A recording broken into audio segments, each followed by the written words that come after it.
Okay, here we are. First round today. It's going to be first move for me in the North American NWL Dictionary.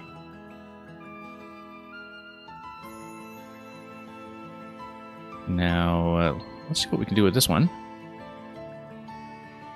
Probably, if we don't have anything that will land at the X at the end, we could just try to do some kind of a vowel setup early on,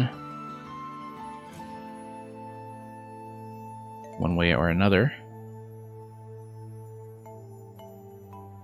It's not too bad, actually. Either that or we'll just go box for 24. No, let's just do this. It does take the S hook in front. We'll go Vex or something early on, or Vexed. And welcome, Bird Dog.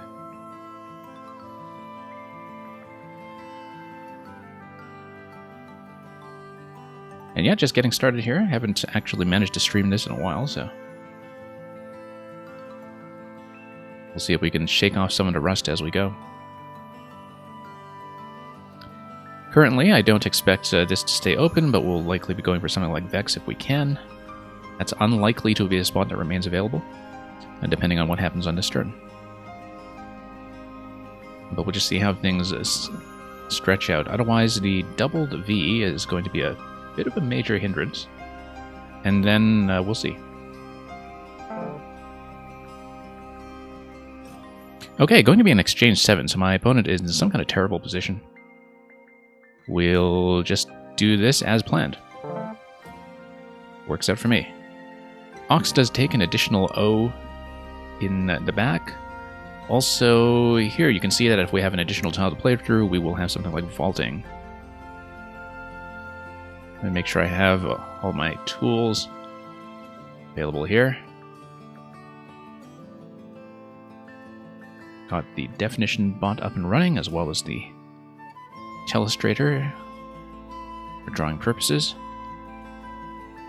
Currently, the thing about Vox is that is going to take the V up top as well if I want to do something going to the right, which might actually not be too bad an idea, except that's not going to remain open.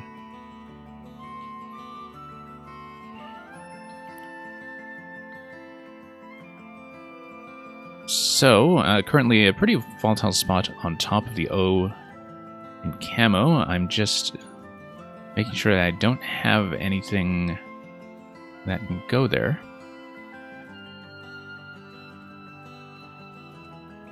You know, just so we don't miss something that is going to give me a nice big play.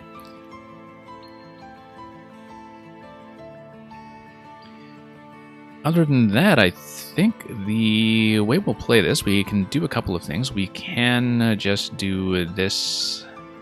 Not a great lead because we're keeping the U still, but at least it gets rid of the V. Ideally, I'd be able to get something down over here as well.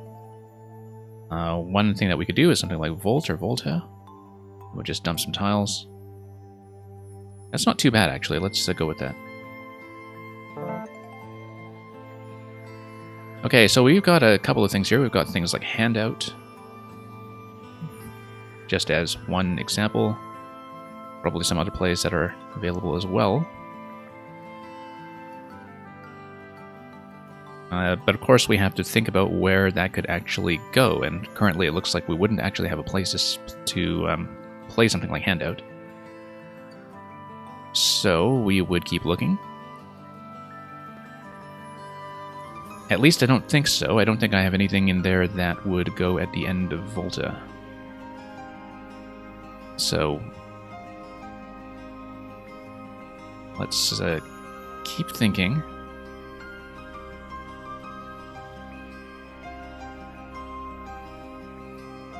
Yeah, there might be something else here, but I'm not exactly sure. Currently, the positioning of the Vs in both of these spots where I left them does close off a lot of possibilities. Also, nothing goes before Cox, so we'd basically be waiting for my opponent to give me some kind of new opportunity, because right now there aren't a lot of good spots to make any plays for either player. if the board doesn't open up fairly soon, what we'll probably do is just to continue to make small plays and just move forward, try to get rid of some of the less useful tiles. So for example, if we played something like duh on the next turn, if that were still available, that would be something that gradually builds towards a more playable position with the tiles that are remaining on my rack. Currently, because I am holding the blank, I do want to open up the board a bit, whereas right now the entire top left has been locked down just by the shape of everything that you see here, with the V as well as the C on Cox just not really being extensible either way. So it's likely to be a fairly cramped board in the short term because there isn't a great way to expand up to the top left corner until some plays start snaking their way up. It would almost certainly need to be done from below because you just can't really score very well with any plays that are through either of the V's right now. So, for example, it would take 2 plays, some kind of sequence of V followed by something else, in order to stretch up there and open up some more room, and neither player really wants to go.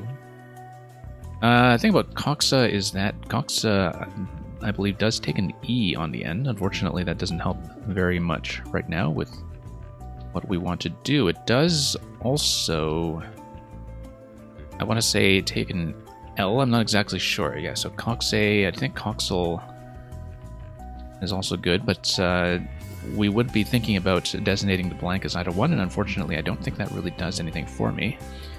Unless we have something that uses the blank as E. So with this rack over here, and I don't think that I actually have something. So we'll probably just go with the... Well, we'll look at something like this as well. We'll likely go with the original plan and go duh over here, which at least opens up a spot off of add. And I think that's likely to be to play unless I see something else soon. Okay, now we're in a good spot because this rack gives me tons of stuff. Gives me things like agonist and gitanos. It gives me a whole bunch of things that also end with ing, like, you know, doting or boating, etc., that kind of thing. Which wouldn't really fit, but something like the ST ending in agonist would fit behind a D. Now, though, we would probably want something that finishes with an O.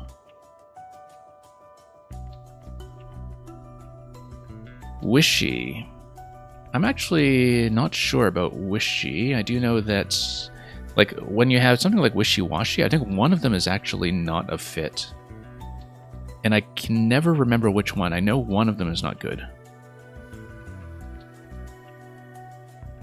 And I guess we're kind of being very wishy-washy about it. One thing I should do, though, first of all, is just to think about whether I would have something that ends... oh yeah, we would have gitanos ending here either way.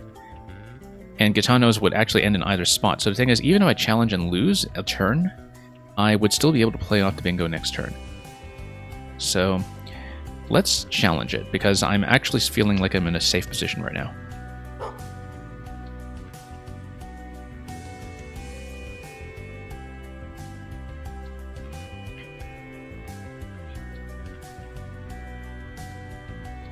Okay, so we know that my opponent is holding W, I, S, and Y.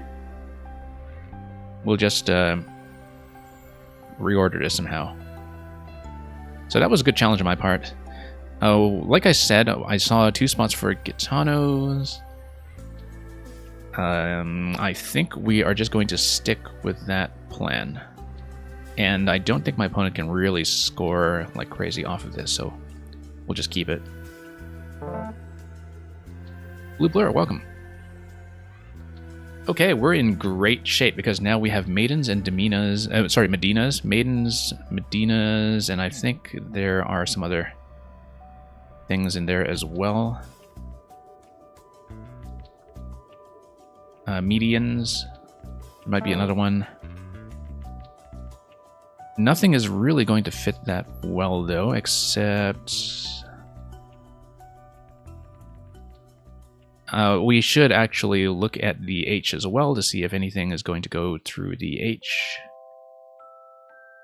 Currently, the issue is that the board is just blocked up like crazy. So my opponent is no longer holding the W. It means that my opponent is still holding ISY. Duh, because it's just an exclamation. I don't think it takes the S on the end or anything like that. So one thing we should look for is, yeah, just whether this rack here is going to go with the H somehow. Blue Blur, in this game, you make words and you score points. And that's what it is. The different colored squares are bonus multipliers. They might multiply by the entire score of your word, and they might multiply just a letter at a time. And the idea is that you try to play words that combo those strings together, or which spend all of the tiles on your rack for an extra 50 points. Okay, so currently, we actually do have a spot for Medinas. It's going to be a bit of a tough fit, but I think that's the best we can do.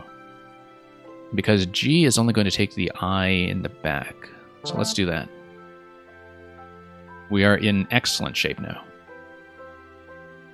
Because I'm about 150 points ahead at this stage. I mean, it's still early in the game. We're not even halfway through the bag yet, so a lot of things can happen, especially with the M in this very dangerous position where my opponent could potentially get a ×9, because it would be ×3 over here, ×3 over here. So that's the worst case scenario. Usually a play like that would score about 150 points. And so that would make up the difference. But that's sort of the extreme worst case scenario. And yeah, Mumuga, welcome. Yeah, I just got off to a really good start. As you can see, this stuff here is still blocking off the entirety of the top left of the board. So maybe that's not so fortunate. Yeah, also let me know how everything is looking and sounding, whether the sound balance is okay, in case the music is too loud or anything. But in the meantime, yeah, opponent is still holding ISY. We managed to get Medinas down. I feel like there was something else in there, like Medinas, Maidens, Medians, and maybe one more. Also notice that this little spot here with the V actually does take an I in there. That's something to keep in mind later, because that's a very difficult spot to see. If you have like a high-scoring consonant with an I, you can dump it in that little corner. Mumuga, you would certainly beat me if we played in Spanish. I don't know the Spanish dictionary. I don't know yet if this platform supports the Spanish dictionary. I know it supports some other ones like French and maybe Polish or some other ones. They've started incorporating some foreign languages here on woogles.io, where I play.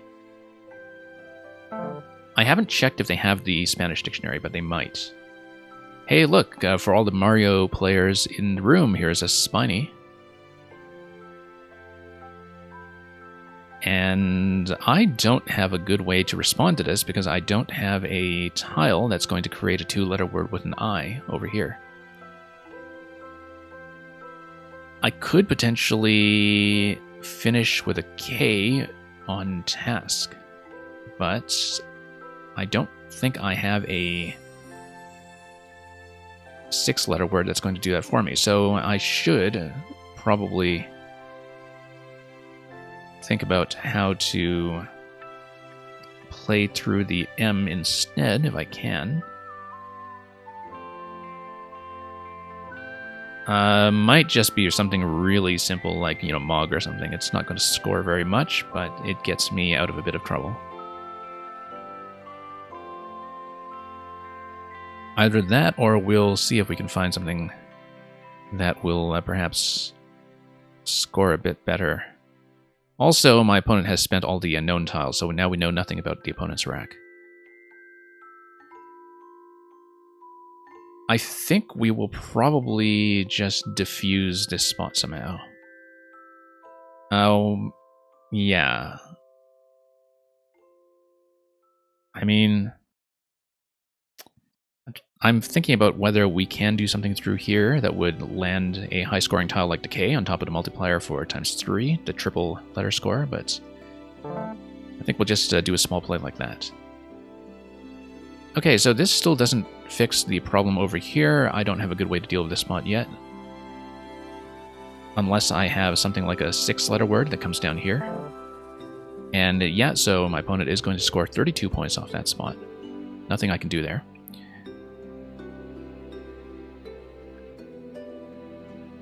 I am still thinking about this spot here as well, in case we have something that would be able to take advantage of that. Currently, though, I don't really think so. Let's just think about this.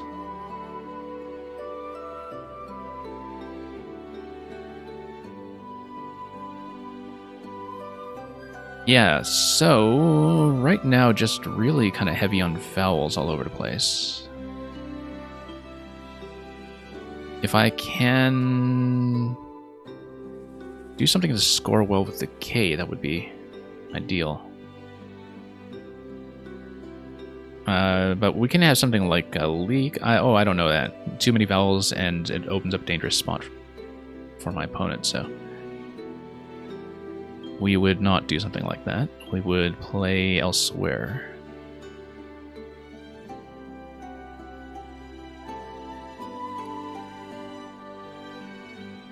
Yeah, if I can think of a good way to just get rid of some of the tiles that I'm not too fond of, that'd be great. Is the X out already? Yeah, the X is out already, which means that we can probably do this and just get rid of some vowels. 22 vowels, 22 consonants in the bag. I don't know about that.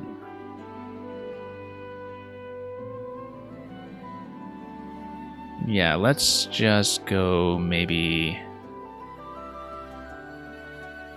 yeah, no, let's go with that. Dump some vowels. And we're still in good shape. I took too long on that turn, I think. So I'm still 130 ahead, so the priority right now, with 1 blank and 2 S's still in the bag and a whole bunch of other things, is that I want to close off lanes that would allow my opponent to play off everything at once. I'd forgotten about the T hook on new there. I just didn't even think about newt. Because I feel like I could have played there earlier with something like maybe the T I had in Gitanos, which is the only thing that would apply.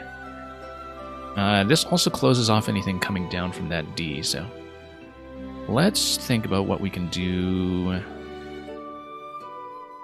with this rack then. I feel like now we can probably go back to look at this spot here and see if we can think about what would go there.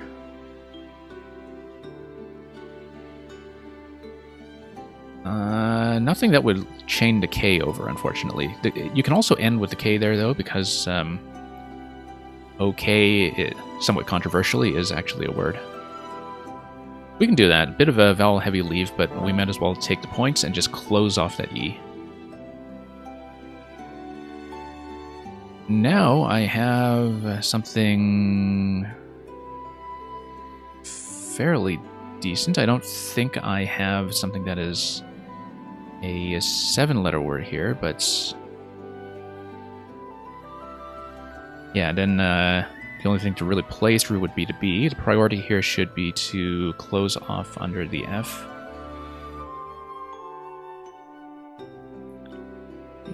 Z also takes the A on the bottom if we want to do something there, but I think right now we probably just want to close here. And let me think about how I want to do that. So F is going to take the A or the E underneath.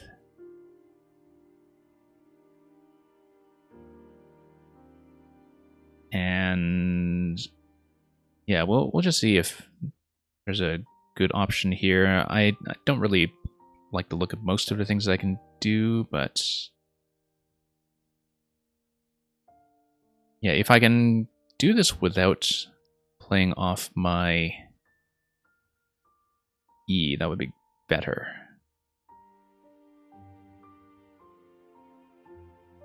No, let's just do this. Let's not think too hard about it. It does spend the A that I could have used under the Z. Maybe that wasn't the best idea. It does still leave this vulnerable to an E, but at least anything that goes down there wouldn't be going down on the triple. Herb here does take a few things in front. It takes burb, like a suburb. This spot is actually not as useful as it looks because the U is not a very flexible tile for something like that. This spot has some potential. Maybe. Yeah, if you have something like wit. We're still pretty heavy on consonants now, though. Like I said, this spot, if we had some kind of two-letter word beginning with... or ending with I, that might be good. But I think this might actually be our best option here. I'm stuck with too many consonants out of that, though, and it makes me very inflexible, but I'm way ahead at this point. Well, 100 ahead. I could still lose. I could still lose for sure, actually, if I have something come down here. So let's just be very, very careful here.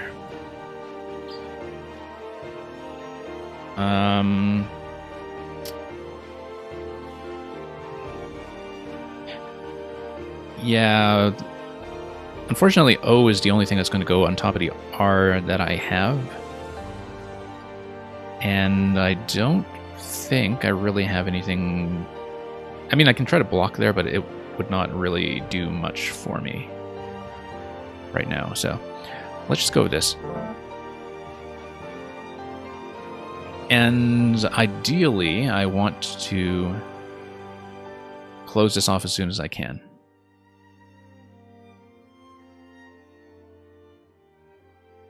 Also, if I ever want to just play off the J by itself for 20, there's a good spot for it there. That's unlikely to be what I do next, though.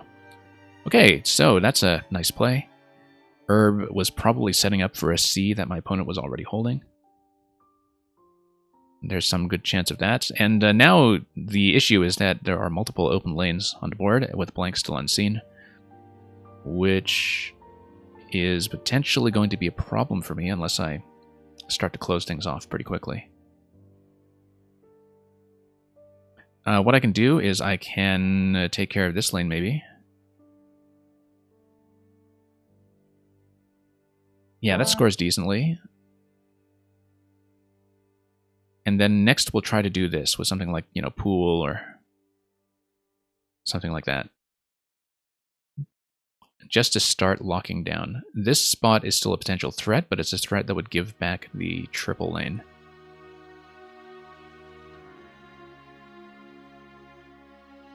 Also notice there is a Q that's still in the bag and no more U's available, which means that both players will be looking for a spot for something like QI. Right now, there isn't actually a spot for that. So, like, somebody could get stuck with the Q. And that would be something that potentially decides the game if the draws just come out the wrong way. There is the potential for stuff like QIS, though. If you look at the bag right now, 2 S's unseen, 3 I's unseen. You could have something like QIS just coming on there. But the possibilities for that are disappearing pretty quickly, just because everything is so closed down. So at this point, when I'm ahead at this stage of the game by about 120, I should be thinking about how I can lose. And one potential way I could lose is if my opponent plays a bingo, spends all 7 tiles for that 50-point bonus, and then we get into an endgame Q situation where I draw poorly, or don't have the right openings available. That's the kind of thing that in the last 3 plays or so could actually make up a 120-point deficit, so we have to be aware of that and start planning ahead.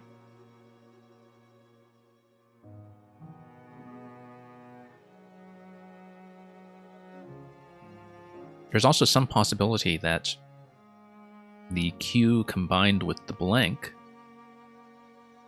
does something big for my opponent as well, though given the positions that we see on the board currently, that doesn't look like it's going to hit too hard. So yeah, something like a PI over here will give you 26. This would be a fantastic spot for QIN if we were playing the other dictionary.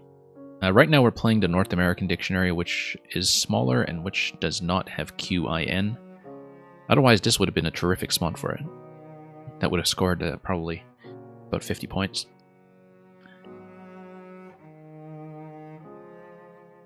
But yeah, long turn for my opponent, so I think he's doing a similar analysis and thinking about what the comeback route is going to be, depending on what he's holding, of course. And so we'll just keep on staring at this a bit longer and see if we can do anything else.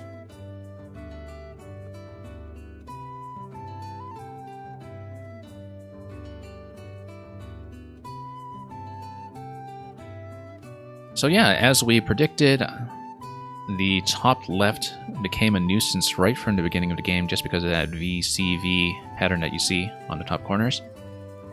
And now that I've closed it off with the J again, it remains difficult for anybody to play here except to the E.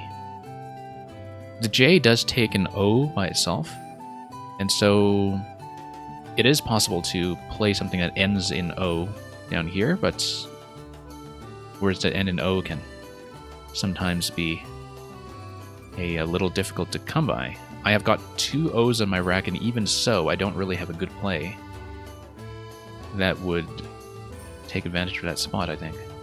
Except for something like polio, for instance. So if I did polio, it's not too bad. Dumps a lot of tiles, draws into the bag. It does get rid of the only I that I have. And I'm not too worried about that because there are 3 eyes unseen, but if you get into a situation where you play off the only eye and you draw a Q and you have no place to go with it, then we are potentially in pretty big trouble. So that would be the case against playing something like polio. Also because polio opens up too much space for my opponent. We don't want to open up additional lanes right now. Although, of course, it does close off the E lane, which is probably a little more dangerous. So likely I'll be doing something like a pool down here. Or maybe even just poo. Or maybe pool. Probably pool, just given what I'm holding. And even so, that's not quite a block, just because this is still available. What I could do is something like a 2-consonant ending like that. Like plod. That's not bad, actually. That's a good idea.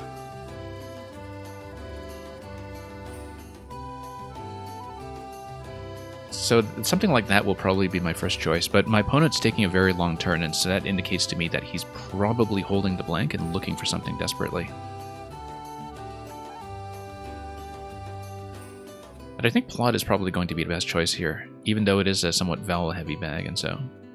But any ending over top of the P and the L would be difficult to come by. Because if you wanted to play 7 tiles, you would need to end with something like a word that ends with OE or something to that effect. Which is possible, but not likely. So yeah, just waiting to see what happens, really. It's going to be a tricky situation either way, but I think keeping the eye is best. Because then we might have an emergency exit in case of the Q. And if we don't end up with the Q, then eventually I can do that play in this spot here that I was talking about all along. Hostile, so yeah, my opponent is going to get it.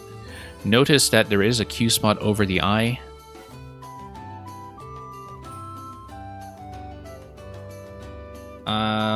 Likely I will want to do something here. And I'm just thinking about what that could be. Probably something like lipo.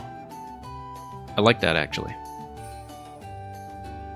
There are 8 tiles in a bag. This would spend 4. I noticed that if my opponent does not have stuff like the Q and the Y, there's actually still some probability that we'd have a play coming down here, but it would likely be something very vowel heavy, going into a vowel. And so maybe I shouldn't worry too much about that. I should just try to outscore and make sure the only available place for the Q is fairly low scoring. And because I don't empty the bag, there will still be some uncertainty about the Q if my opponent doesn't have it already. Okay, great. We're in good shape. I'm looking at this to see if there is something potentially. I don't think there is, ending with the E. But sometimes you just need to write things down in alphabetical order to take a better look. I don't think there is something. But this is a sort of high probability rack that I'm sitting on that has a lot of... well, it looks like it's close to something, shall we say. The other thing I can do is I can think about this Z spot down here. Depending on the Q situation, that is. I want to keep IS if we don't see the Q go down, because then we have a QIS spot here if I pick up the Q last. So that would be in a scenario where my opponent spends 3 or fewer tiles and I don't see the Q come down on the board. So that would be the information we're looking for. Otherwise, if we do see the Q come down, then I don't need to worry so much, and I can do a play down here. Probably something like SAG or SAD or something, depending on what is remaining. Yeah, probably SAG. That's 30 points, that would be great.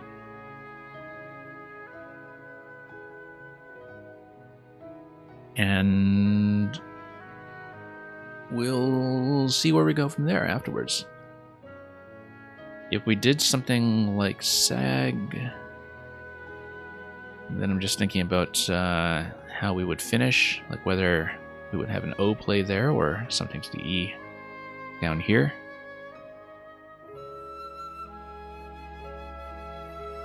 And yeah, we'll just have to wait, because this, yeah, it is a Q situation where my opponent's going to score. He knows at this point that he's not going to take the win, I think. 1 tile left in the bag, E-E-E-H-I-R-Y. One of those 7 tiles will be what I pick up. I think I'm pretty comfortable just going for SAG. And we pick up 1 tile, and we should be able to spend everything in 2 turns. If I have the H, HI is going to go down there.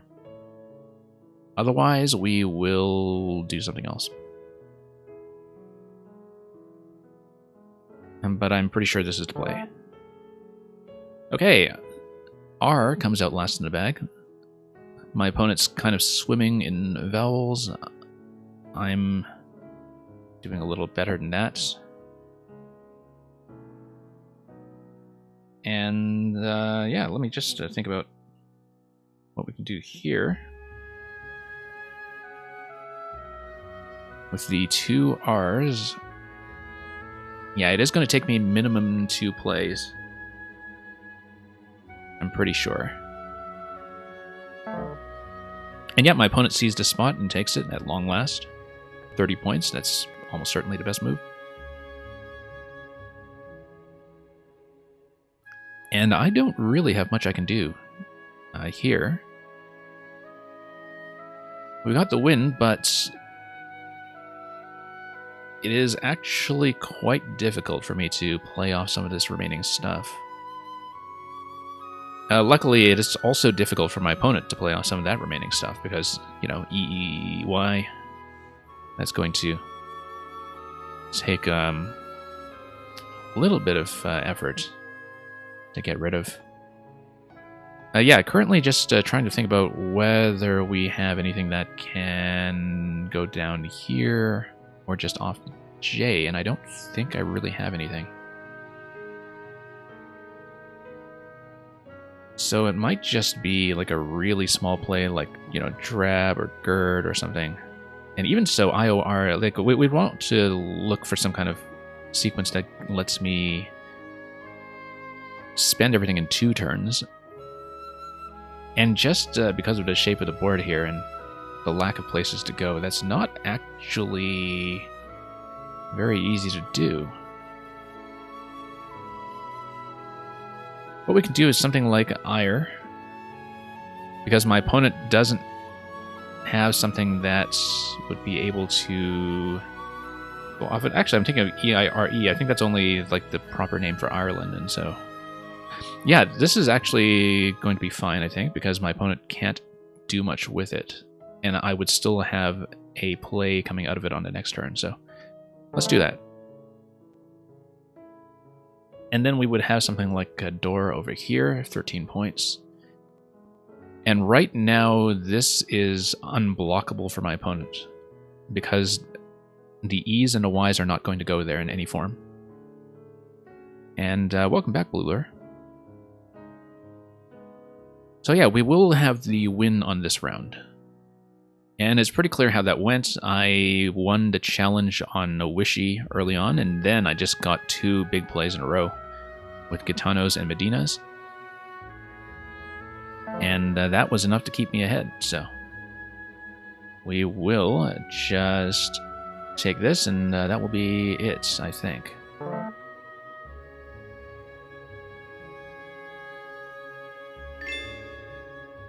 Oh, you know what? Vita doesn't actually take the S on the end. So we were looking at that the whole time and we were just wrong.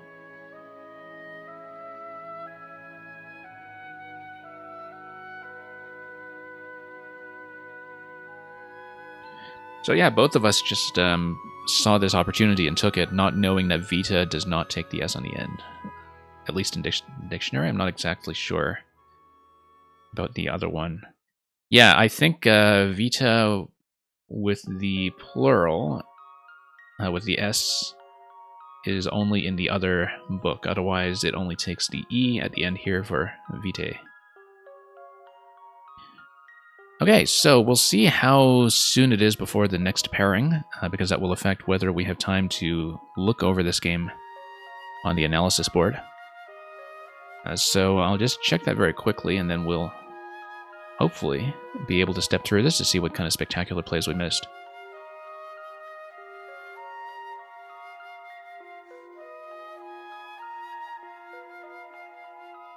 Okay, so just going over the game we just played. Oh, I totally missed the spot for Xenon, and I was trying to look for ways to get rid of the ends as well. So that's a big mistake for me. That's clearly the best play by a long, long shot. And yeah, generally it seems like you come out ahead if you spend the X. I got kind of lucky in that my opponent didn't take this spot, even though it was wide open. But as you can see, my opponent was in a really dire situation where the only thing that was even remotely playable was something like Kibla, which would have blocked my X idea and gotten me a bit stuck too. But yeah, the problem is that would not have gotten my opponent very far out of the hole either.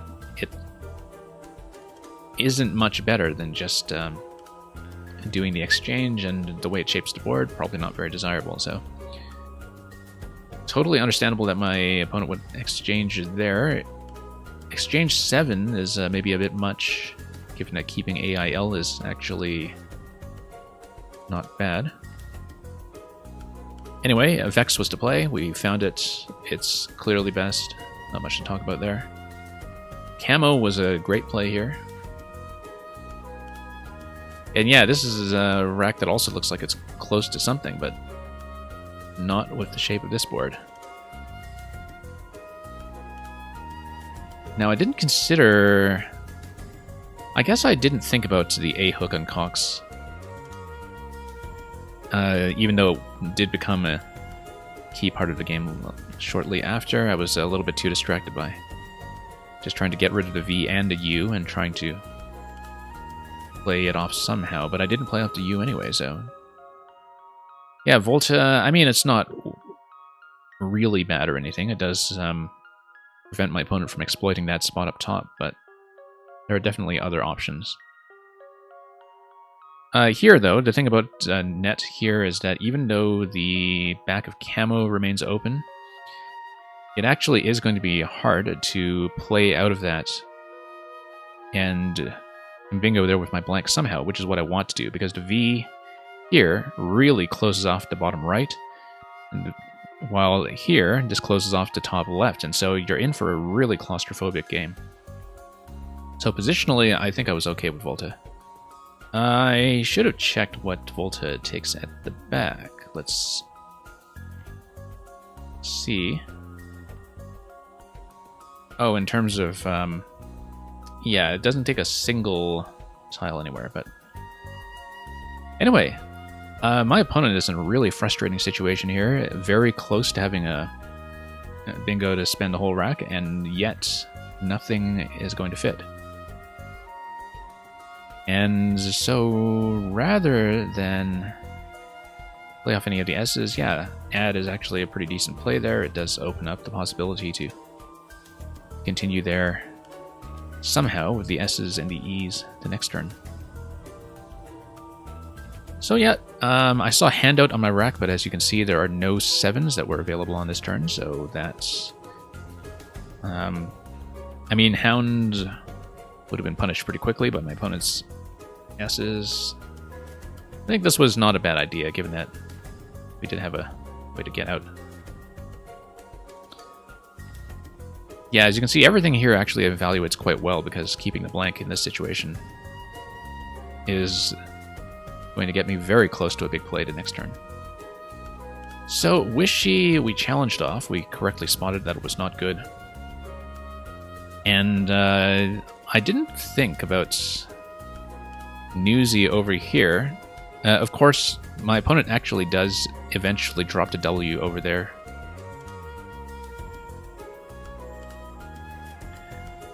And here, the right play is to challenge, of course, even though we could have played a Gigaton. But we challenged off, and yeah, we have a lot of possibilities here. I did not see that massive parallel on Cotinga. Cotinga is a bird. And it is also an anagram of coating, you'll see. But yeah, we had a lot of stuff that we could play there. I didn't think about something like a toning. A toning would be great here. It would open up this lane up top, but it's safe against anything down below in a triple lane. But I wasn't really looking at those massive parallels.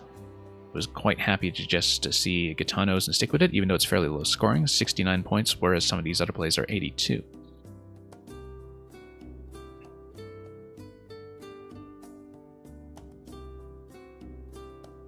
Okay, so yeah, still a lot of the same ideas. Interestingly enough, my opponent just plays off to W, I think. So close to something like Sinewy. I mean, you do have Sinewy, but it's only 6 letters. And doesn't really go anywhere good. Or anywhere, really.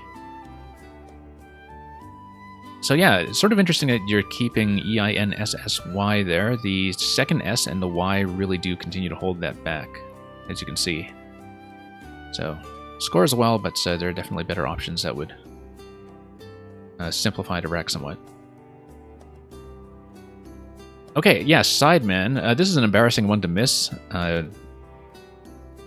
given that Sideman, of course, is a jazz word. And would have had this wonderful fit there. That's by far the best one, in fact. Sideman is the only one that goes down other than Medina's, but far better position. You've got a 6-tile overlap. And yeah, not the kind of word I should be missing, that's for sure. This beautiful closed position too, where it just locks everything up with that 6-tile overlap on the right side. Yeah, the Spiney's not too bad. There are definitely some other options. But yeah, simplifying that to an ES, that's alright. Just trying to keep the options open. Now, I was looking for something like this, and I just missed it. A baked pudding of potatoes or noodles? Yeah, I think I know what that is.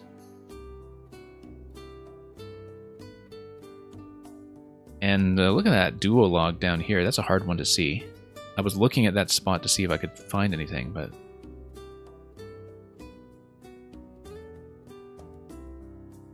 unfortunately, it couldn't, and maybe opening it up like that would have been a bad idea anyway. So yeah, just going to dump that over there.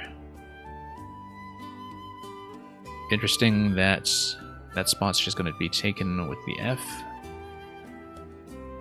Yeah, FUB keeps ERST, but the problem with keeping ERST here is that there just aren't very many places to go with it. So I can see why my opponent would want to keep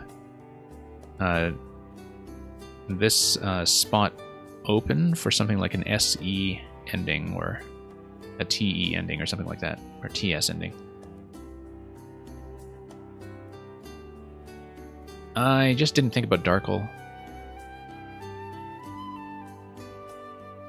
I think I would have been unsure about that, in fact.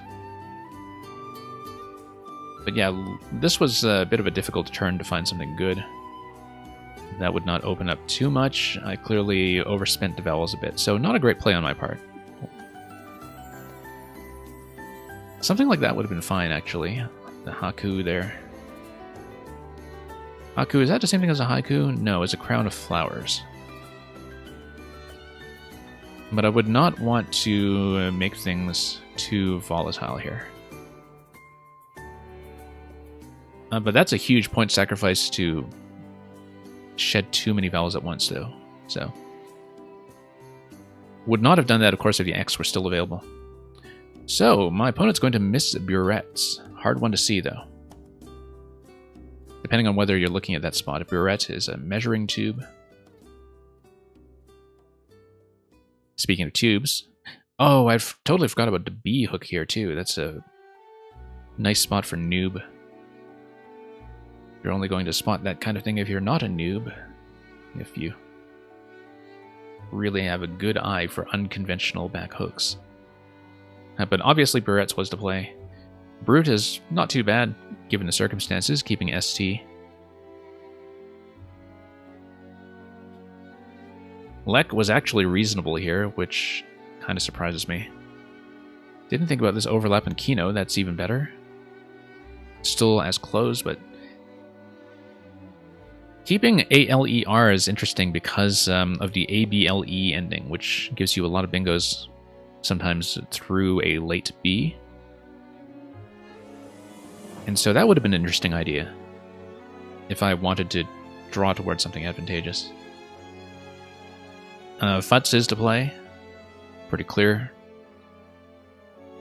With this rack here, yeah, keeping CINS, that's the way to do it. Also opening this up.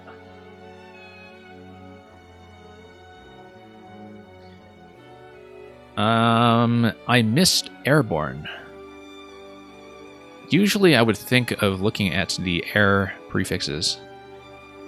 And yeah, that just escaped my notice because I was too busy thinking, okay, I don't have anything. Let's just pass on that. And indeed, I don't have anything else, like no 7-letter words, nothing else. And so I was just thinking defensively. But yeah, Airborne would have really blown up the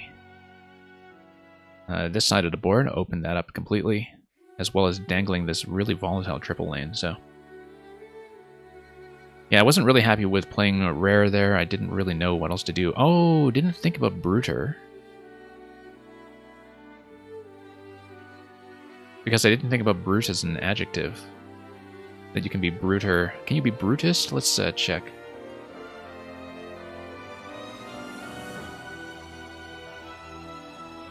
Yeah, brute, bruted, brutally, bruter, and brutist.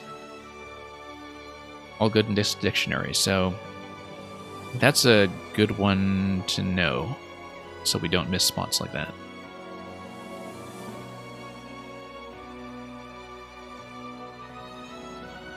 And, yeah.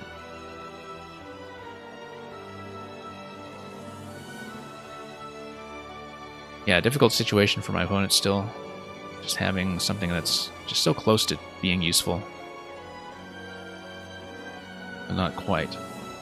Join over here. Yeah, that wouldn't have opened things up too much because the J actually does block like crazy. There is the G hook in front of N, of course, but... And look at that. A big rack there that my opponent does not manage to take advantage of.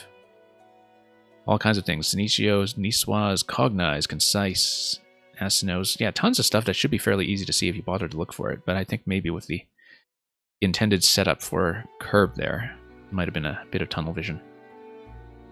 We're going to be starting the next game in just a moment, but we'll just see that my opponent's going to very quickly get the bingo on the next turn with hostile, and then we get into that Q endgame.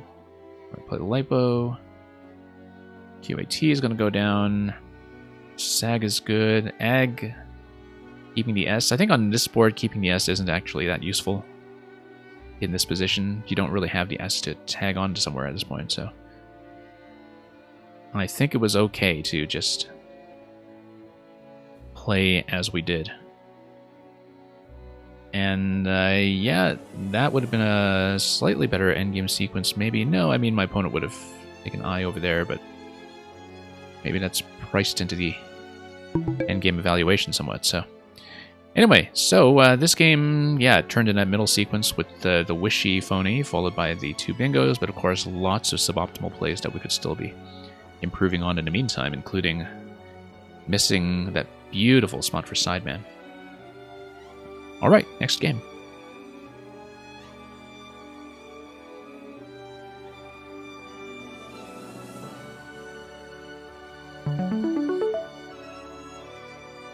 Second game here is once again in the North American Dictionary. And I will again be going first.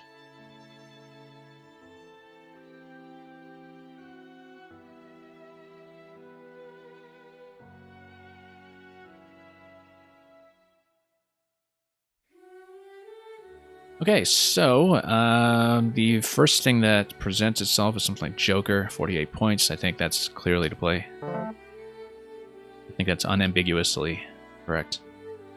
Okay, so we have QATS available. Probably want to do something like that as soon as I can just to get rid of the Q. Maybe not in the best spot here, but we just want to play it at whatever cost, so I think that's still going to be best. I mean, you know, you would be afraid of something like an IX ending next to the Q.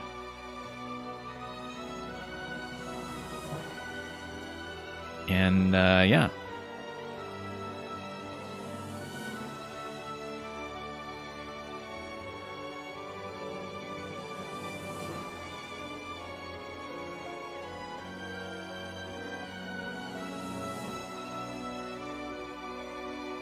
So, just going to wait to see what he does.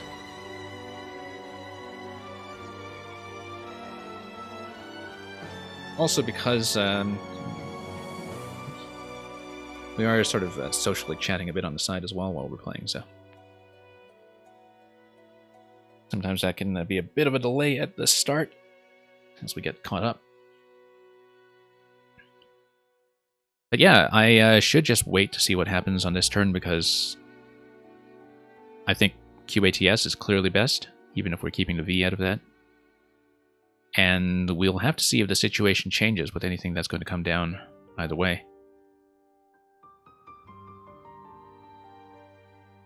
The scenario that I would not want is something that prevents me from playing off the Q. Look at that. And that is actually what's going to happen. Alright. Torches, yeah, I think that's good. I'm trying to think about like whether I'd be thinking of some alternate spelling, but I'm pretty sure I'll just take it. But,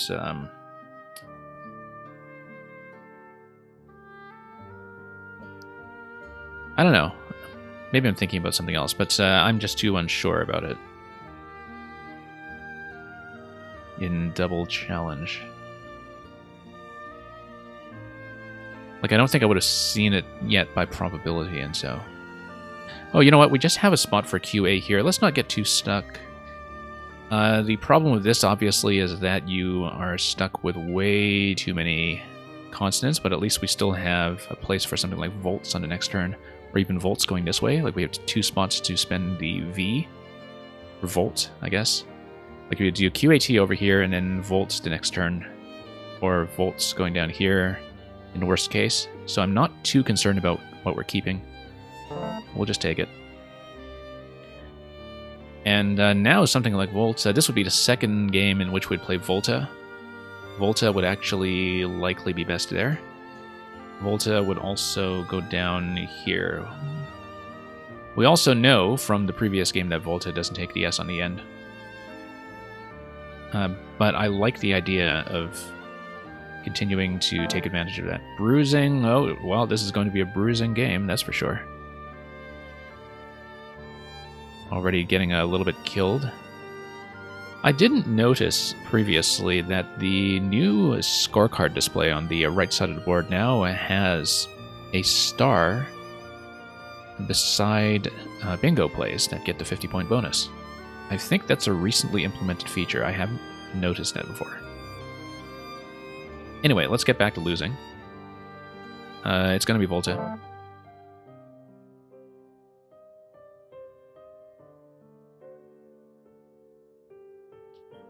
And...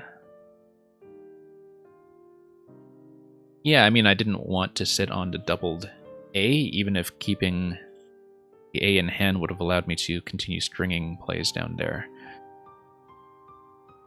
Considering that you had 2 bingos go down so quickly, this board actually is kind of closing up positionally, because you have lanes through here, you have lanes through here. But other than that, like, this stuff is going to get locked down sooner rather than later.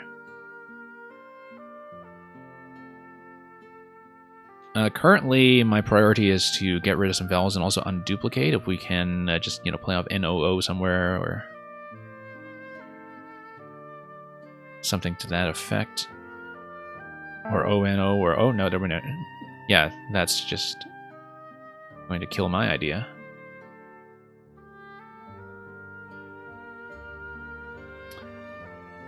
And also score really well, and so... I'm kind of surprised I'm only 50 behind.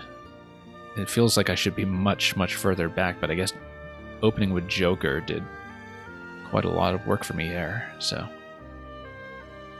we might want to go with something like Ono. Kind of dangerous positionally, but I want to open things up.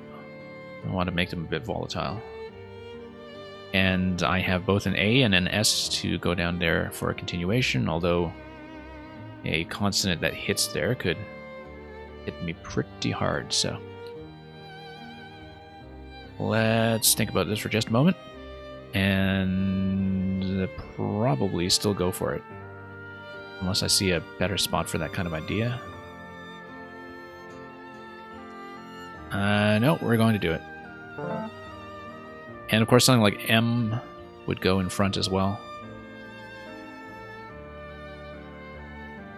We're unfortunately just a little bit off for something like Swanee, I think, or... am I even thinking of... no, I'm thinking of something totally different, I think. It's not a word. Oh, I'm thinking of Swami, like, S-W-A-M-I. I think I was seeing that because someone actually did phony that on me once, and I challenged it off, like, a long time ago, and sometimes you just have to remember. Do I recognize this word because it's not a word? Or do I recognize this word because it is a word? And I think here I probably want to go something like, maybe you. Because that takes an additional E in front, although that would get rid of my only E. New would take an A in front, but leaves me with too many vowels.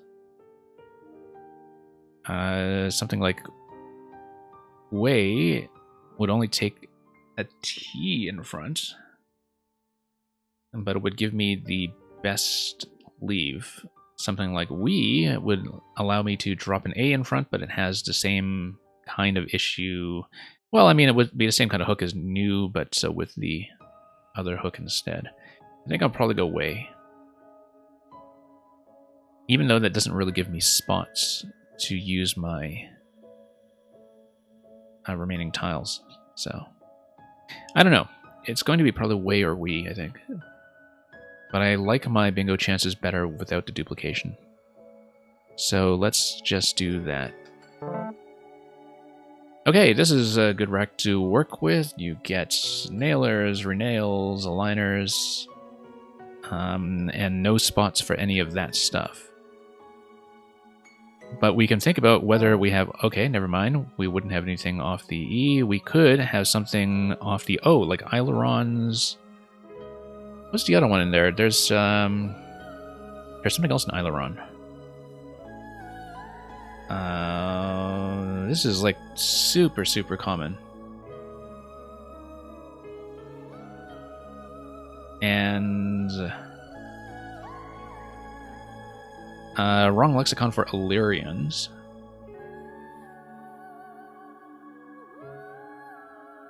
What is it?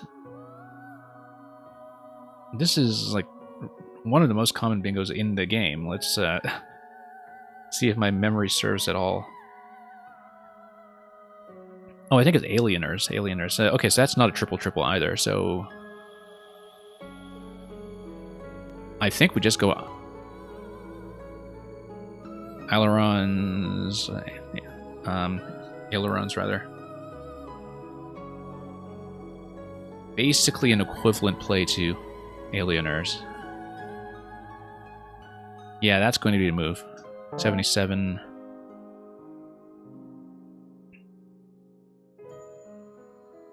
Okay, so as usual, we're going to think about the ITY ending. We're going to look at anything else. The Y is otherwise kind of in the way. But we could start to open up with something like Yam down here, for instance. And that would actually put me in a pretty decent spot in terms of my ability to continue with something like an ED ending on a future turn. So yeah, actually it looks like Yam is going to be first choice, if I can get it down. Otherwise, we're going to see what else we can do.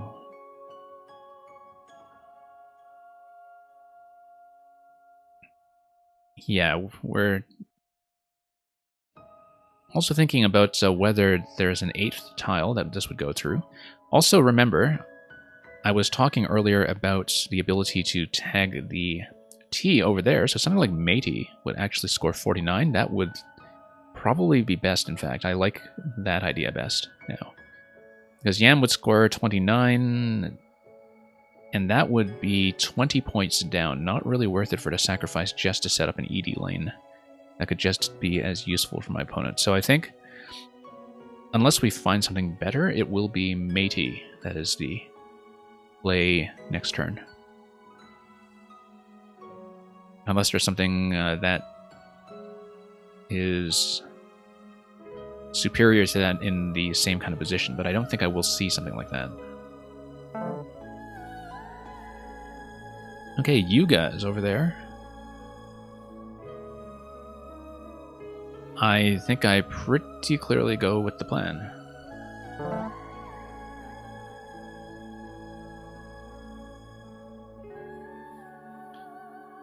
Okay, so we have the ability to do something down here, probably, like HOD would score 28 and also be safe against anything opening up against a triple. That looks like the way to go. If we wanted to open, and we don't want to open, we would be playing stuff like that. Nah, that's not good. Leotint's very nice. Very nice placement there. Through the T and also connecting to this tile here. I'm pretty sure Leotint's is good. I'm trying to remember what the definition is, but I feel like it's something electrical. Sounds like it anyway. So, yeah, let's just go with the plan, even though now that would just bring us to about a tie game. And also keep too many vowels, actually. Maybe that's not so good. However, something like Ohia allows me to continue with a D over here, and also gets rid of some of the vowel problem. And so I like this better now, in spite of the fact that my opponents could also potentially make use of it. But why O doesn't take that much stuff in the back? It does take the D, and I have the D. I think I like it. Let's do it. Okay, now, what can we do with this?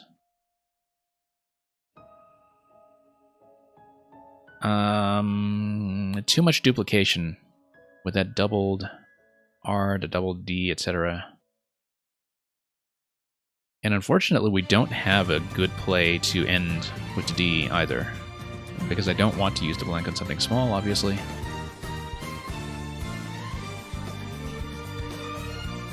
I think the right idea would be to do something like rod or even door to open up an O spot up top for odor. Rod would take a bunch of stuff in front, of course, like a T and such, but I don't have it. I think opening up for odor might actually be better and worth the small sacrifice. Interestingly enough, my opponent also doesn't have anything to do on this spot. We'll leave it open for my other D. I'll spend 1D, and the other thing I can do is maybe... I'm just thinking about how I can play off like maybe G, R, and D all at once, but I don't think there's a good way to do it. I think we go with this idea, except there are no O's in the bag, and so that would commit to using the blank as an O, which is very limiting if I wanted to take the top lane. Whereas something like this, T would go in front, and there are two T's in a bag. However, it's a very consonant-heavy leave, and so I'm unlikely to use the blank as a consonant either. Now, the nice thing about the O hook, though, is that if I do have the blank as an O, that my opponent can't actually use that spot. And so I kind of like that thinking. And we're still maintaining that this is a potential spot for the D as well, so... Okay. Purged Pudgier. Pudgier isn't going to go anywhere yet, so let's... is there something... Oh, grouped. Grouped. Grouped would fit. Grouped would be great, in fact, because grouped also fits over odor. So we can also look for something that ends with E, if there is something. But we have two spots for this, and so now I feel like I'm in a very, very comfortable position. So either I have grouped up here, 78, or we have grouped down here for 87. Obviously, this is first choice, because it also takes the triple lane. But we have two locations, and possibly a third, depending on whether I can find anything in that spot. But yeah, we're looking at this, we're looking at this, and it's pretty much going to be unblockable, I think. I don't think there's anything my opponent can actually do to block both spots, and so the fact that Snib is going down there is not going to worry me at all. I'm just going to go grouped up top, and that will do it, unless we find something better that ends with a an E at the very end. I don't think we should spend too much time looking for that. We're consonant heavy. I think this is to play. I think it's very clearly to play. And I've got the Z to finish up with. And so now I'm ahead by... Oh, wait. So I emptied the bag. My opponent has 7 tiles. Does my opponent have anything that will go down? I don't think so, but... If he plays off everything, we lose. If he does not play off everything, then I need to think about how I can actually play off the Z and score decently with it. Which, on this board, is not easy. Except you would have something like Zits over here. That would be first choice, I think. Other than that, it's actually a little bit difficult to play off the Z. You would have Zitty over here. Yeah, and those plays should probably be able to get me ahead.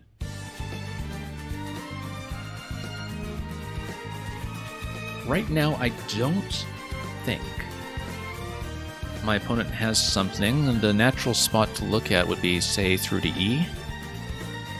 But with 5 vowels, with 5 consonants and 2 vowels, what's happening is that the fact that you have the G here as a consonant and the M here as a consonant means that it would be really difficult to fit something in one of these spots with the consonant and vowel distribution that my opponent is looking at. The same goes for this spot on the right, where if you place 7 tiles, it would be positioned like this. And you would need to end with an E in order to make ES at the end, even if you have 3 vowels to work with. So I think I'm safe. I think I'm safe so long as I score decently enough with the Z that I can get rid of it and maintain my lead, because right now a 32-point lead in this kind of position isn't actually very much if I can't play off my tiles quickly enough. Ideally, I want to play off my F and my Z, if I'm able to find a spot for that.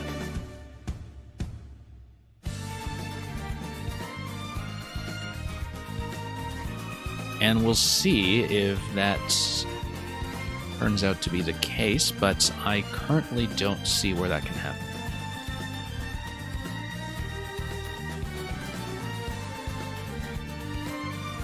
So we'll see what happens, because I think I can win. You have 2 spots for Zitty. And then, yeah, it would be a little awkward to play afterwards in terms of making sure I have a way to play off my remaining tiles in one go, since I would need to take those through a vowel. Zitty for 19 over there, Zitty for 19 over there. In this spot, you have a location for Fleur, F-L-I-R, which would be threatened the next turn. But then I don't have a second spot for it. So the question is, would my opponent be blocking that or outscoring it or doing something? So we need to think about how this path is going to score. So you have Zitty, followed by Fleur. And then Fleur would actually just be 7 points. You can also go Zitz. And then Zitz, you would have a lot of options after that, I think. Well, not a lot of options, but enough to do something interesting. So Zitz, 23, and then you would threaten something like Flirt. Which would be... yeah. Like 10 points, I think. But then you would need to find an alternative location. Whoops. You need to find an alternative location to go to afterwards. And I don't think there will be one. I think that if that gets blocked, we likely have to make 2 moves in order to get rid of some of that stuff.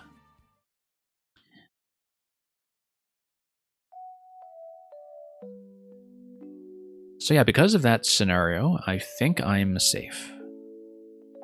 I think I should be safe.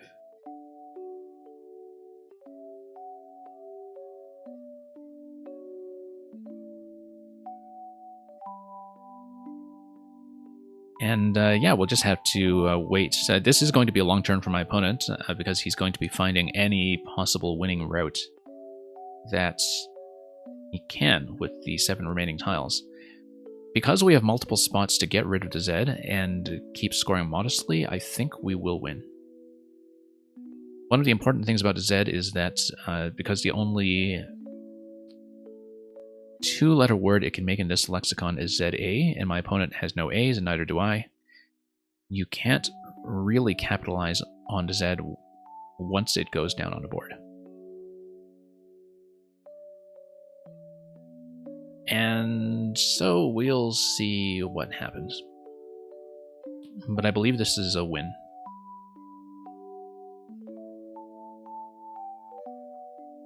And in the meantime, I'm just looking around to see if we've missed any particularly spectacular plays that would also be available. But yeah, I think I have an approach. Here's an idea. Zin over here, I wouldn't want to keep Flirt. It doesn't actually do much for me, except... No, I don't think you can relift anything. I don't think so.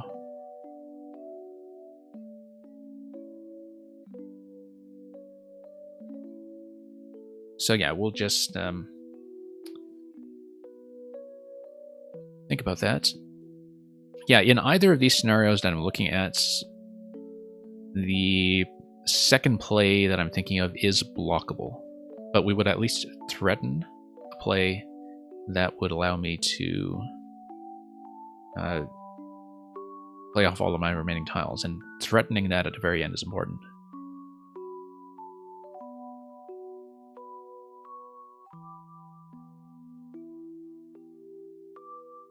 So we'll just wait and see what happens.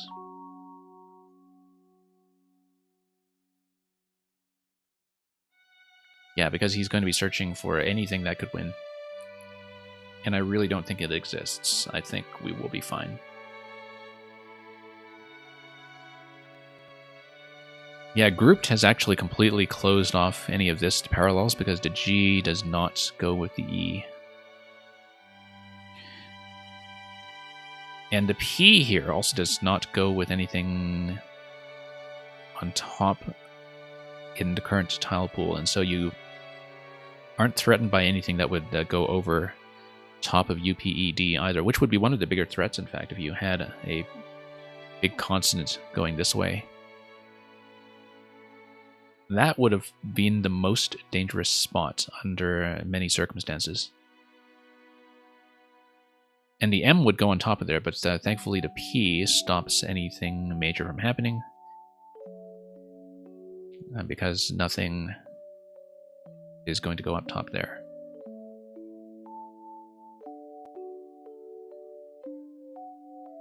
So yeah, just gonna wait this out, and we'll see what happens. I think I have a plan. The plan should be somewhat functional.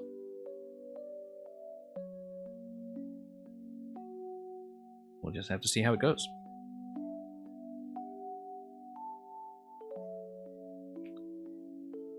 I mean, in the meantime, we can think about how this game has been going otherwise. Yeah, Joker at the beginning rescued me quite a bit, kept me competitive even after 2 bingos went down.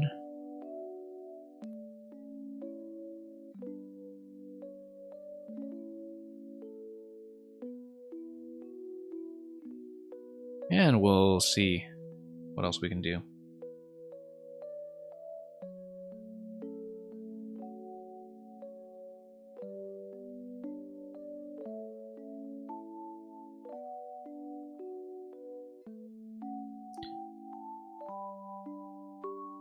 Not much going on otherwise, though. Just seeing if he finds a sequence. But I think he's going to find out that... Like, I'm thinking about what you could possibly do with those letters, and I just don't see the winning route. Might actually be looking for something like a 9 through LO, for all I know. I mean... Just going to make absolutely sure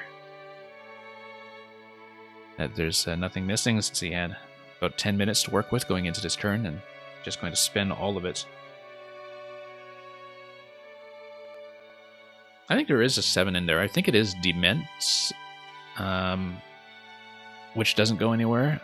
Like, if you're demented, like, can you dement something? I think it actually is valid, but it's one of those where in a tough situation, I would kind of be afraid to challenge that, or rather be afraid to play it myself. But it was definitely one I was considering looking at my opponent's rack, and it's one that I think I might have seen Dements. But it's not going to go with anything, I think. I can't see anything that would go through the E and fit. We've established that a G is a total block right now, given that I have the only I's. I can't see anything going down to the M, so... So, for lack of any kind of play up here, I believe this is a win, and we just need to confirm it.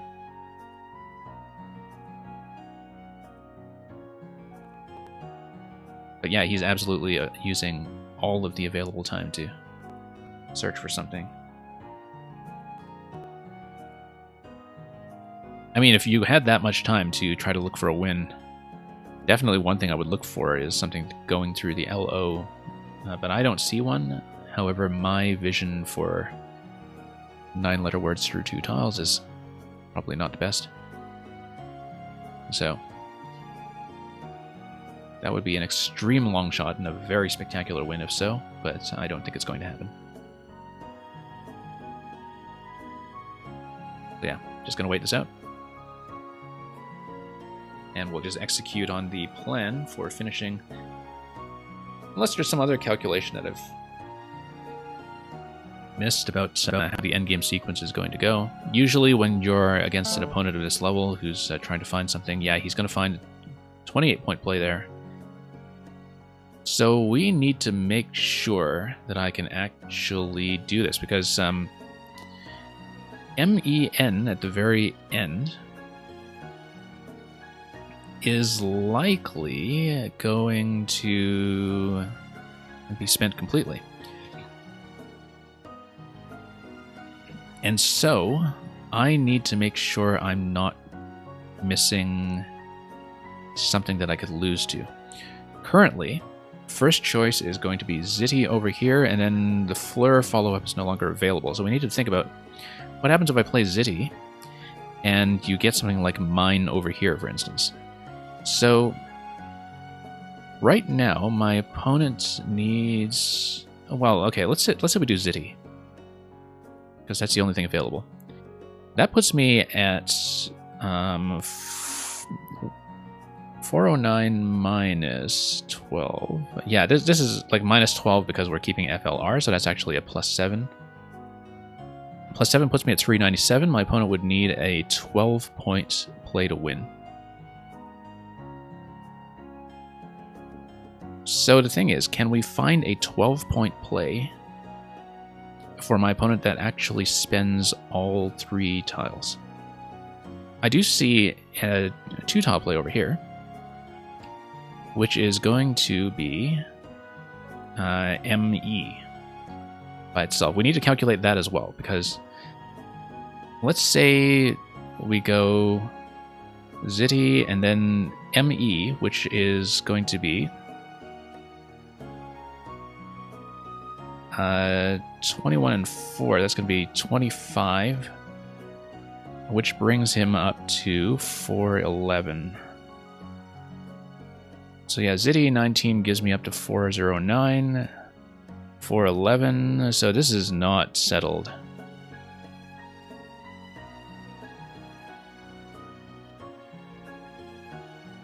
Oh, wait, no. Why did I rule out the other path?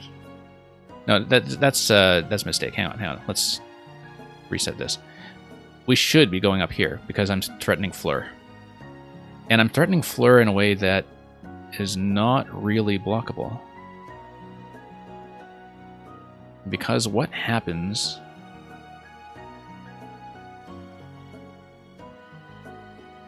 Yeah. Then I play Fleur and we win. The only thing that my opponent can do is do like a 1-tile block there, and if there's a 1-tile block, then I block top right with something like Elf.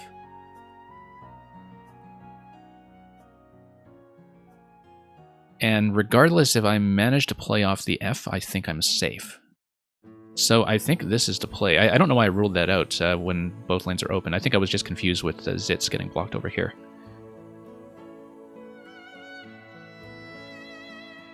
I think this wins. I threaten the out. As long as my opponent does not have a 12-point play using MEN, I'm okay. So we need to look very, very carefully just to be absolutely sure. And I don't see it.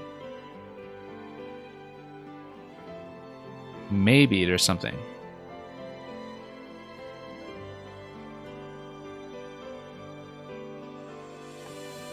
But I don't see it.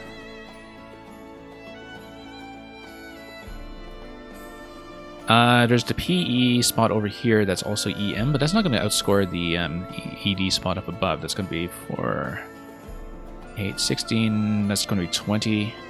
Yeah, there's no reason to be playing here rather than up here for plus 25.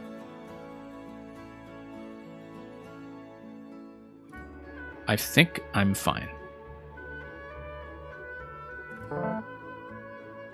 I think this wins. So just to be clear what I'm looking at, I'm looking to threaten playing off the rest of my tiles for 7 over here. Welcome, Stinjar. This should be a win. I'm just trying to make sure that we're not missing anything, because my opponent's best play should be a 2-tile play that scores 25 over here. And I am able to follow that up. I think he knows that he has to block.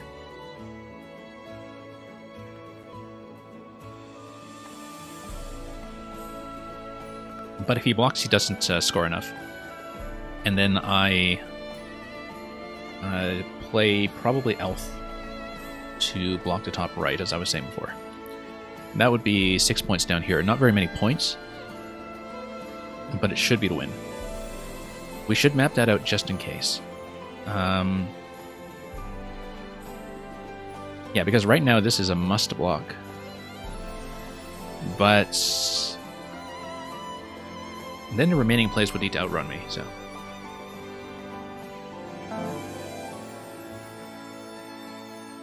And yet, that's going to go down, and we win.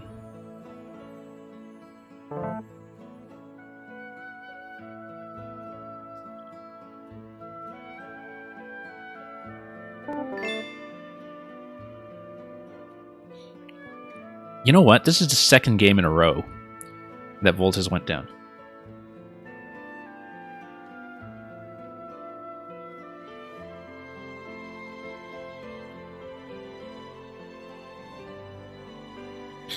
Yeah, so this was an odd situation. I was talking about how we knew from the last game Volta does not take an S, and he played it with an S, and I didn't call him on that, in spite of the fact that we just found out, like, literally half an hour ago that it doesn't take an S.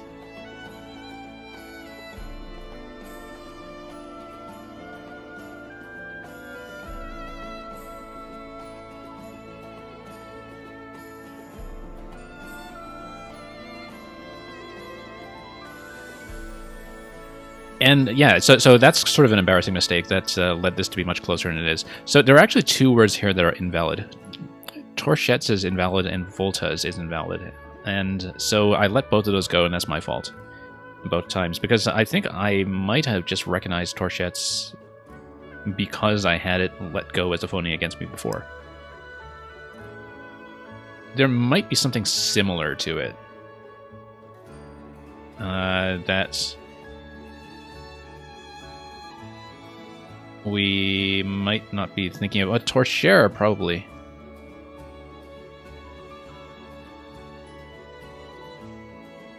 But yeah, there's no excuse for letting Volta go. We literally looked at that half an hour ago, so.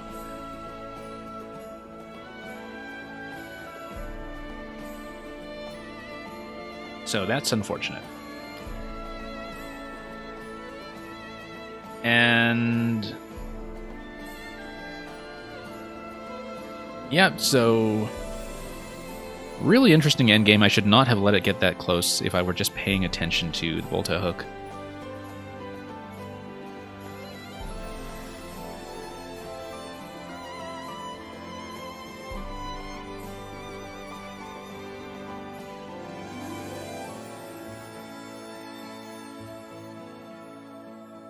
let's take a look at the board quickly then and see. Let's if we have time to step through it and see what plays we missed.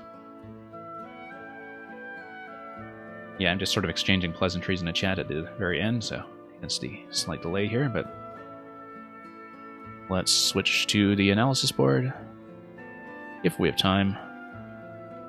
I think we probably do.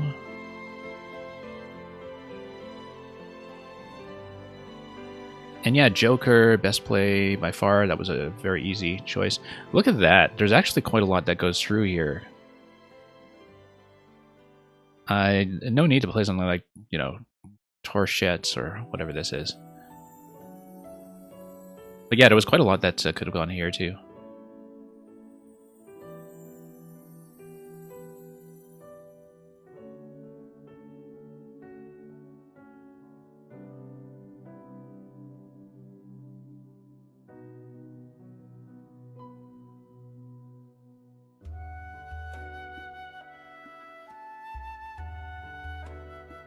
And yeah, QAT is to play here. Not going to dump the S there, even if we're shedding consonants. I was comfortable playing here, as I explained earlier, because we had places to go afterwards with the V. Bruiting and bruising both go down. Bruiting is a... well, I mean, it's one spot above. It's not really hard to see if you stop to think about it, or if you're sure about it. But the extra 10 points would have been pretty useful for my opponent there, as well as positionally, what that does to the board. And yeah, Volta was the play I expected. That's going to keep me competitive. Yeah, Pox was good here. Lots of other options though. Up bow, wow, look at that. Keeping XED and scoring really quite well. 32 there. Whereas Pox scores at 33. Yeah, I mean, this was a potentially dangerous play, but we did get punished for it with a weed going down on the next turn. I did not look at this, and I should have. I was already looking for parallels going underneath, and I just didn't think about the AEO sequence. Interestingly enough, with 1P already on the board, the second P can go down on top of Aeon.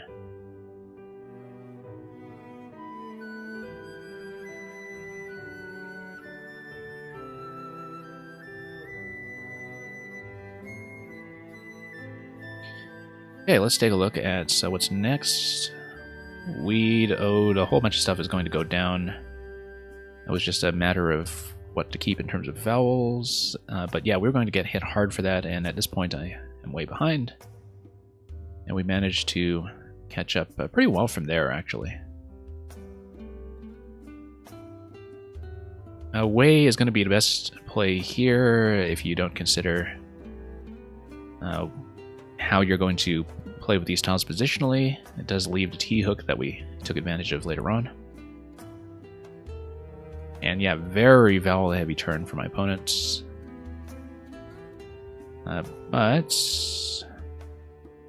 he is going to consistently find some good plays here, even if this is going to open up for me. I wonder where I would have gone.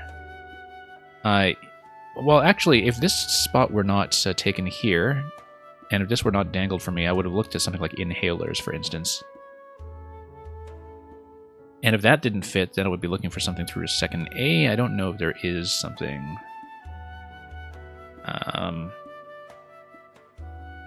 No, there's nothing through the A, okay. Through the T, though. Through the T, there's definitely something.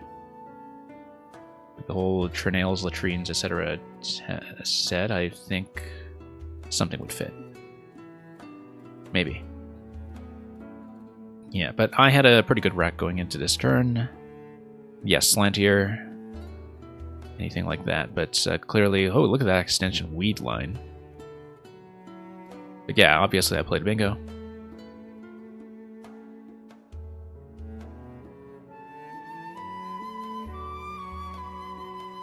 And yeah, Yuga's really good play finding. Oh, I missed daytime. Yeah, I knew this wreck looked familiar because I have played Daytime before from this wreck, and I remember it being a really satisfying find too, and I just missed this idea of 105 points when I went straight for matey. Because I was thinking, like, this rack looks, you know, really close to something. It's like one tile away from stuff like amenity and all that stuff. And I didn't stop to think that I should have looked for something despite that sort of messiness of holding D, Y, M, etc. Just didn't look carefully enough. So, kind of a blunder that for me there, even though I pulled ahead on this turn. Leotins, look at this. This is spectacular. Calcinae. Plural of Calcaneus.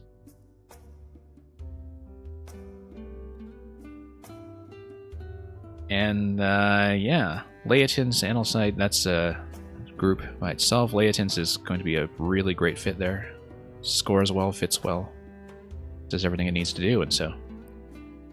Ohia was good there, especially keeping the D, because the D is kind of my big threat on the right side.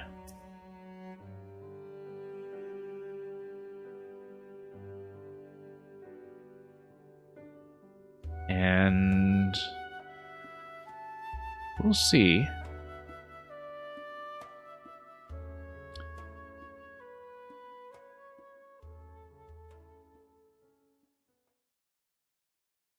Yeah, still finding a lot of the highest equity plays. Look at this rack that has 3 S's on it on my opponent's side.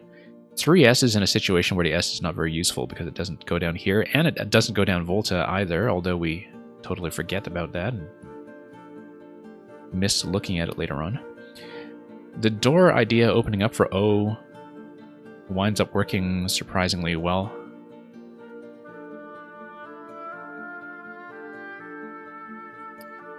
Prologued, I miss, because Prologued stretches through 2 disconnected tiles and is particularly difficult to see. I was quite happy with Grouped, to be honest, especially because at this point we're looking at a tile pool where you're not going to be able to threaten anything on top of the G. So yeah, this was the mistake, letting my opponent get away with that extra S. And yeah, endgame I pretty much solved the way I wanted. There's no winning route for my opponent. He's behind a little too much to just play the tiles out. Given that he needed a plus 12 somewhere.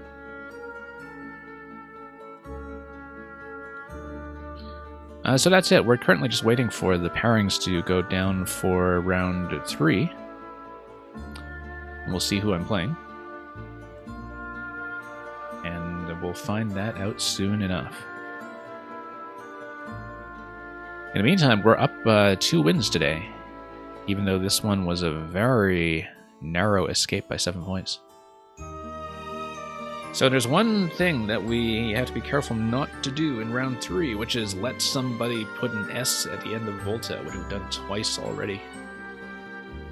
Seen it in 2 different games.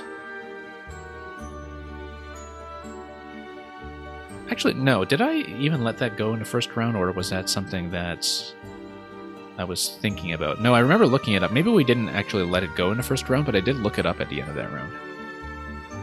Because I did look up whether there would be any one-tile hooks at the end of Volta, and so we had confirmed that was not the case.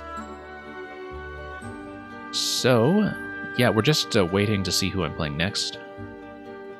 And other than that, we just have the 2 invalid plays here, but everything else on the board looks good.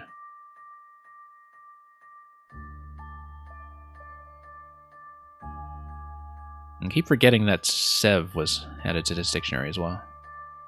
Fairly recent addition, I think. Also, I should really figure out how to undo one when I draw, instead of just wiping the whole board. Anyway, round 3 pairings going up. Let's wait to the next round.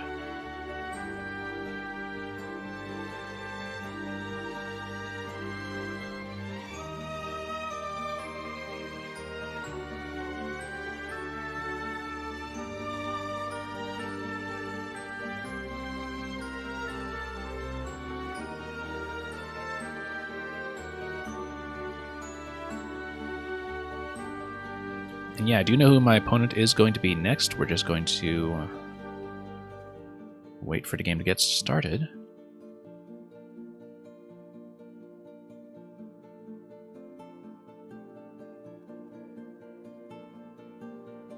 And I think we have the matches set up.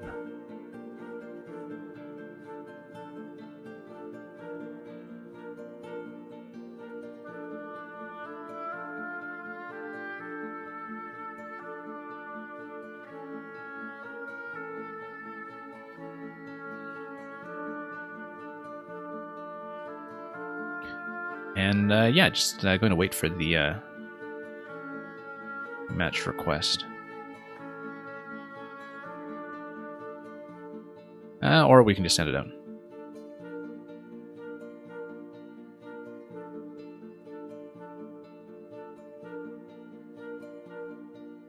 And yeah, just going to wait here. So what's going to happen is that because of the way some of the pairings are shaking out, we're actually going to have a match against an opponent who's going to be playing a simultaneous game.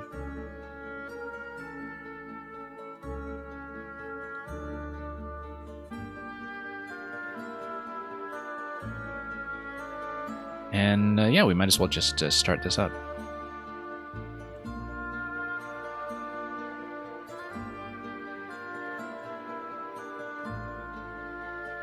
Okay, it's going to be 20 on 5 NWL, and it is going to be Wanderer15, who I will shout out in the stream in just a moment.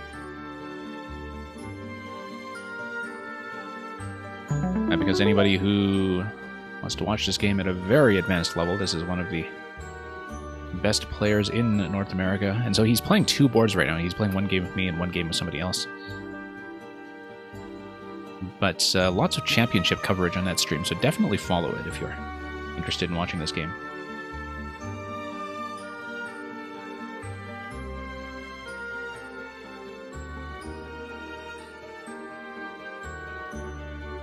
Okay, I'm a little bit heavy on vowels right now. I think what I'm going to do is I'll probably just exchange 3. Dump in EUI, I think, is probably going to be best. Because I'm fairly confident I don't have anything here, so let's exchange.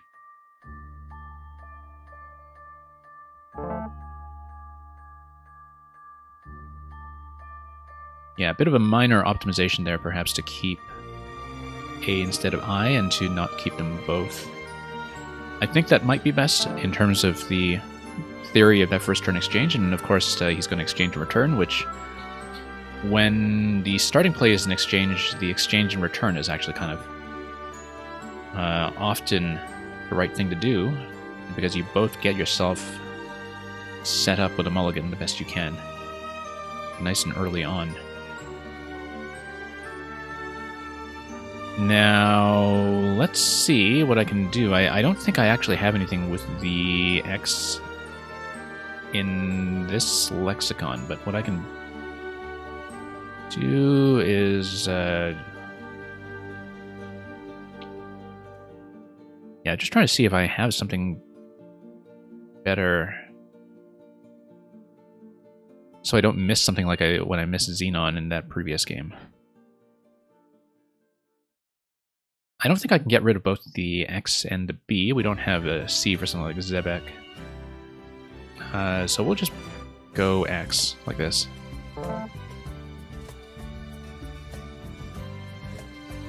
If we have an N to play through, this is absinthe. If we have an N. We don't have an N.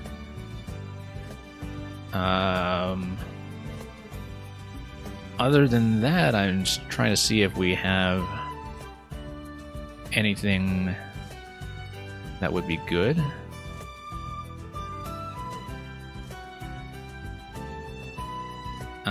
But the B is not the greatest thing to work with here, so... Maybe there is something. I don't think there is... Oh. Irradiates. What did I just say? No, I needed an N for absent. We don't have that.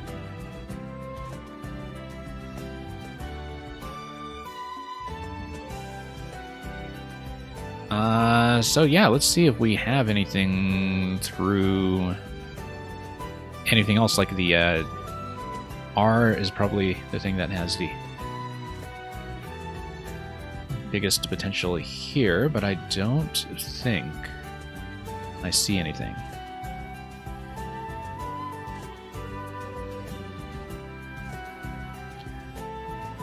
Likely what we'll do is just go something like this then. I don't like the way that it closes off quite like that.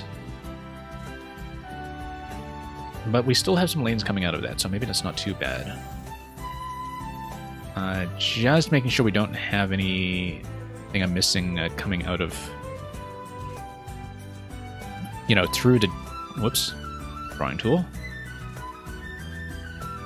Just making sure we don't have anything going through the D or through the R right now. That's the main thing I'm looking at.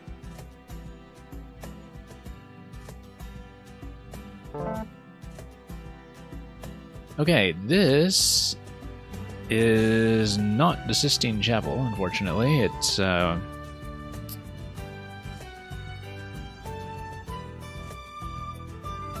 we'll see what we can do with this one.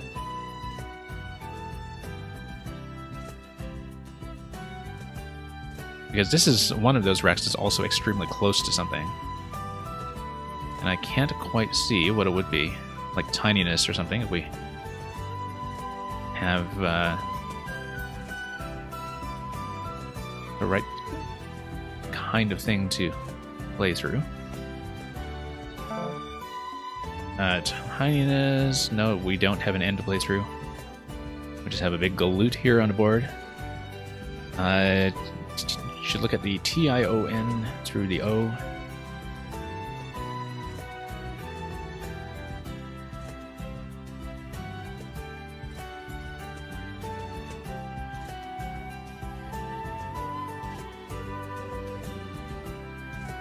It would be isotenes through the A. Score is almost nothing, but at least we have something that we can play.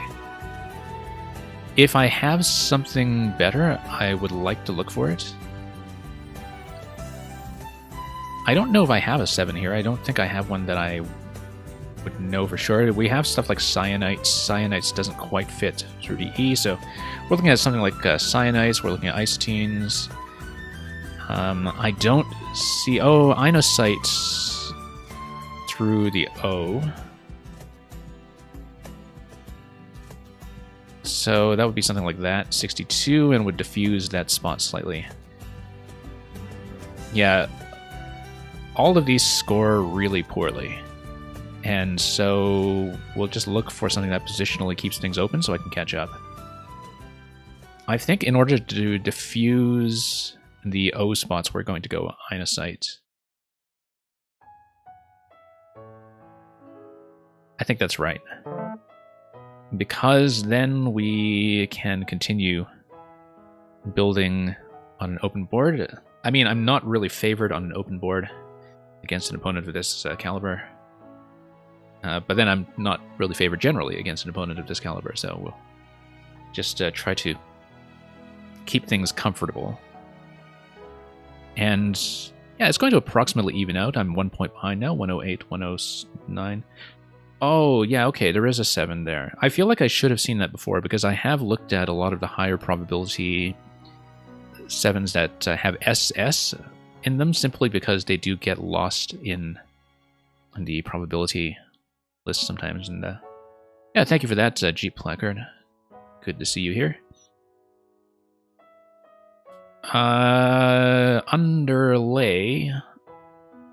Underlay, it's not going to fit anywhere, but let's jot down some notes anyway. And then we'll see if there's anything else. I don't think you can have, like, I don't know, inuredly or something like that, but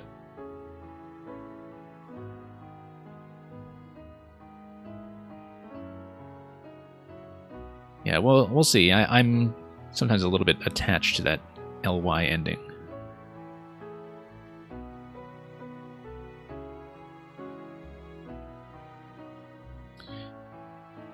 Yes, Sinitis. I should have known that, for sure. Because I would have looked at the relevant probability block, I guess, that would have had that show up in study. But it's been a long time since I really looked at words systematically, and so I think I was a bit unsure about that. Because, yeah, I realized that there are so many SS words that I actually am likelier than average to see simply because of the fact that, you know, players are going to hang on to the S or hang on to a blank. But, well, hang on to the S, I guess. And a lot of that stuff doesn't come out until you're like, you know, 5,000 to 10,000 or so. And some of that stuff is going to show up a lot more often than the numbers are going to indicate, so I thought it would be a good idea to shortcut over that list instead. And that's helped me out in the past. I mean, obviously, it kind of failed me here just from poor memory. But that was the way I was thinking about it when deciding to look at that list specifically. Yeah, I don't think it's going to be... It's just going to be underlay. But I'm still looking at some of this, like, EDLY stuff in case there is anything that would show up. So yeah, in terms of the game speed here, as I said, Will is playing a simultaneous game with me and somebody else in the club, and so we can expect slightly longer turns than usual from him, given that he's also a very good blitz player. And very good is probably an understatement, just given his record in that. So, let's see here.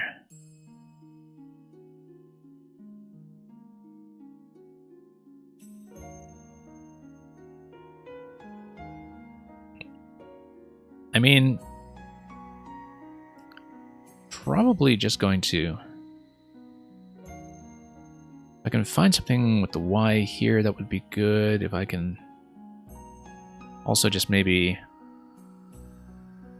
I mean, this wouldn't score much, but I would be thinking about some kind of play to just rebalance. The U in that spot, I mean, a Q could go on top of it, but in terms of parallels, I'm not too worried. It'd mostly just be threatened by stuff like the M. I feel like we can probably find something better. You know, maybe using this, using Burley, or... So yeah, let's say we're thinking Julie, 15, Burley, 20. Does kind of block off the right side on that S as we're building towards bingo tiles, so maybe not great.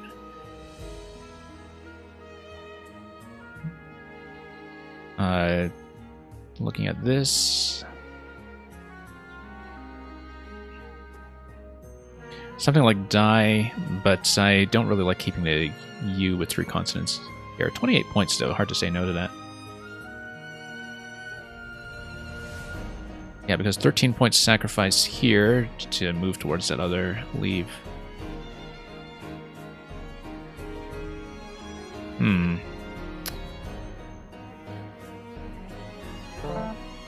Okay, this worked out. We've got Launder. Launder is just going to go to the S. I'm trying to see if we have something else that we can do.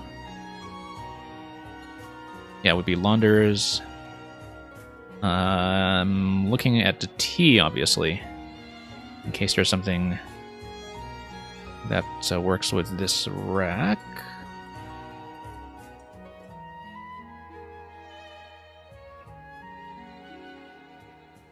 And whether there is also anything else in Launder. Switch around the E and... Oh, geez. Yeah. That's an obvious thing. Just a bit of tunnel vision for that BY. No. That's a really obvious thing to do. Yeah, kind of a beginner mistake there, because normally I would see that right away, but I think it was just too attached to the idea of that BY.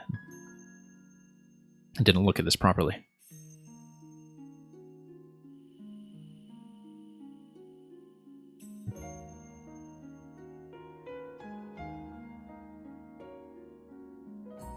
But yeah, would be much better, in fact, because the OY in NWL isn't going to take anything in back.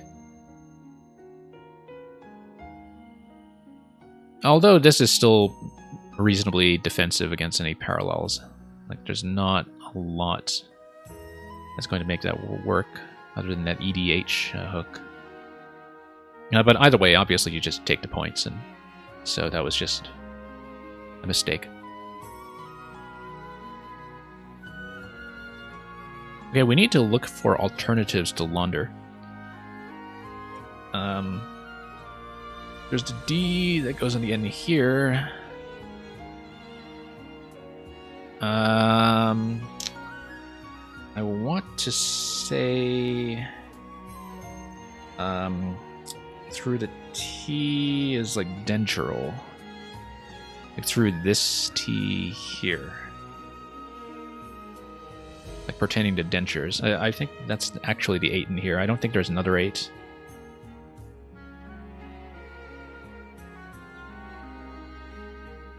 Obviously, there's a good chance that both of those could get blocked off. Perhaps, like even by a play that goes through the middle over here. A scoring play would be enough to block that off.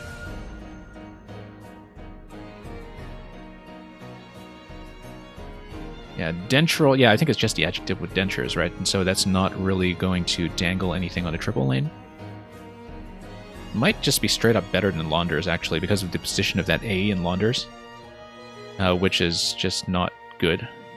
Just too much room for a comeback. And of course it goes for a double. I think dentural is clearly first choice if we can get it down. Cat, yeah, that's not going to change my calculation, I think. Dentural should be the play.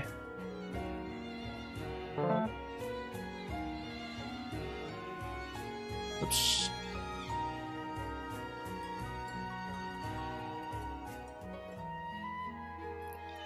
Okay, this rack here, I'm still looking at the E up top in case there is something.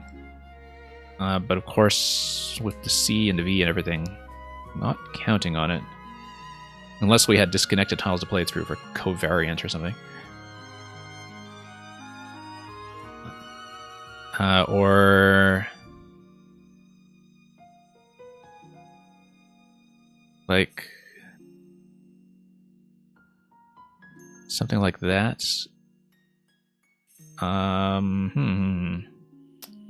Yeah, nothing's really going to play with this spot under the Z for Zeram. It's also going to prevent anything from going down here, not that we had it. I feel like we just get rid of the V or the C or something and just play there if I can.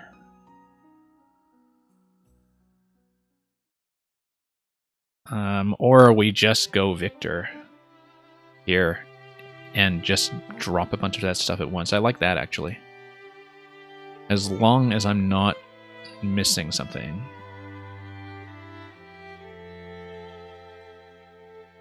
Yeah, because I'm still looking at the E on the top lane, and I think I don't see anything that would work with that, so let's go with that. It does take the E up top, of course, if we wanted some kind of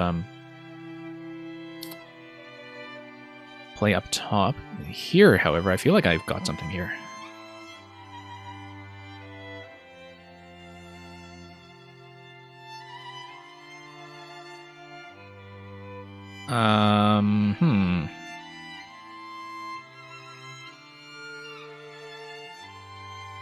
And of course, I'm still thinking about the E as something to play through, but we're a bit vowel heavy for something like that. Currently, we have console. That's not going to go anywhere that I can see.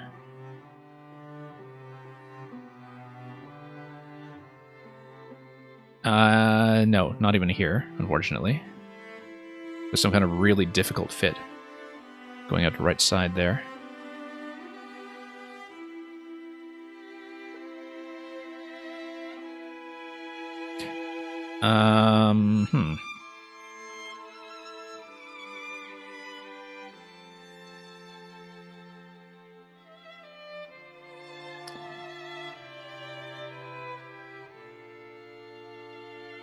Yeah, I feel like I do have something that I just am not seeing. I should think about the spot in front of this T as well in case we have something. Oh, we have neocons. Neocons is kind of interesting. I like that. Neocons has to be good. I wouldn't doubt it. Neocons would be a bit of a dangerous position in terms of the triple, but, you know, we'd just take it.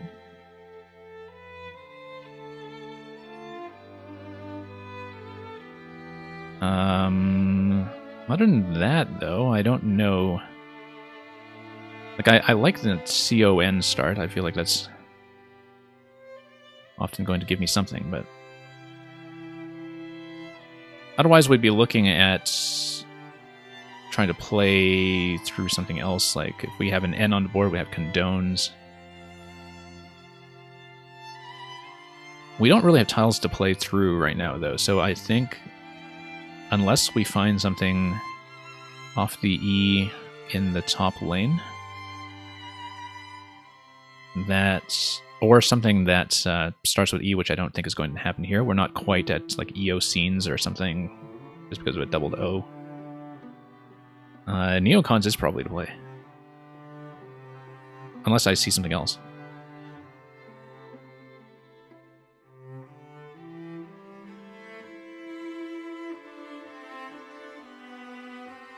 Like, you know, oncogens or something.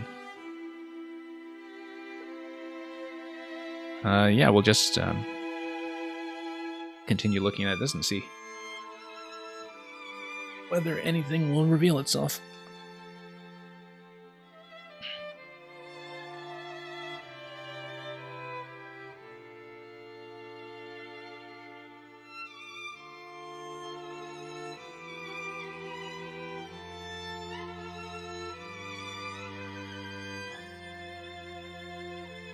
Yeah, I mean, okay, so do we have something here? Cons, that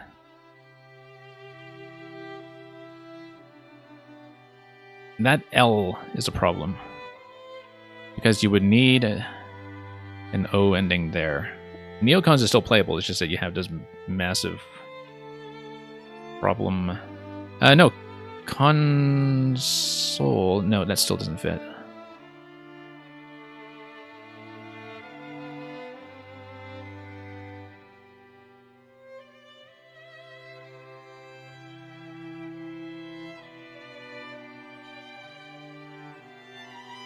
I don't think there's anything economical here that would actually fit. Eco zones, oddly enough, would fit here, but we wouldn't take the. Maybe we would actually. I mean, no, it doesn't score anything. But the thing is, like maybe we should just leave 2 triple lanes open, because I'm thinking of like. This scores nothing. It's not actually any good. 60 points. And it's actually kind of safe, but the thing is there's a hotspot that would just remain open. I think the theory here is that banking on the lack of a triple-triple, which may or may not happen, will actually take that spot. And we will have 2 hotspots open to keep things flexible going out of my opponent's next play. But I feel like I'm definitely missing something here that would like end with an O or have like an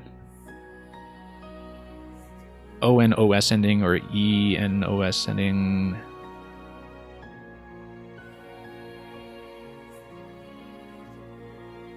No, let's not take too long looking at that. Let's just go neocons, and there's probably something better, like maybe even something better going into that T with something like an ET ending. Wind is going to go down there, and so yeah, keeping things open might be okay. I'm really consonant heavy now, unfortunately, and despite having the F and the I here, I don't really have anything that's going to go under the Z to complete something down that way. Let's take a look at this.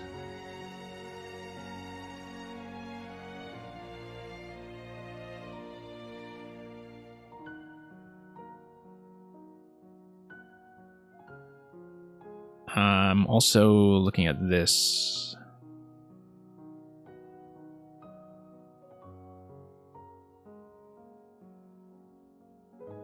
So, something like Icky 26 and leaves me with a whole bunch of junk. Something like Viewy 16 and doesn't hit, but it does block off. None of these look like good choices. I'm trying to see if I'm missing something here with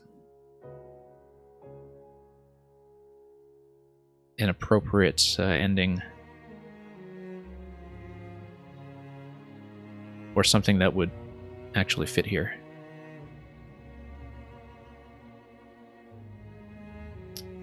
But I'm not really seeing it.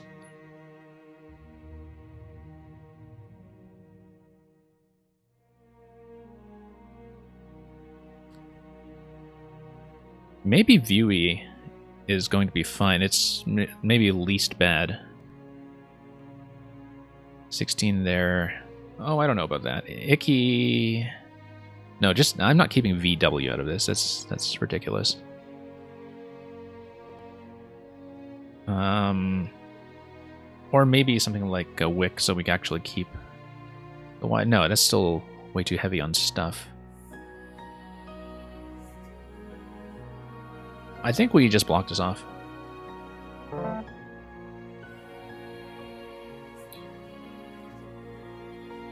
Maybe that's the wrong idea. Yeah, because I was thinking, okay, no, something's going to hit. Okay, fine.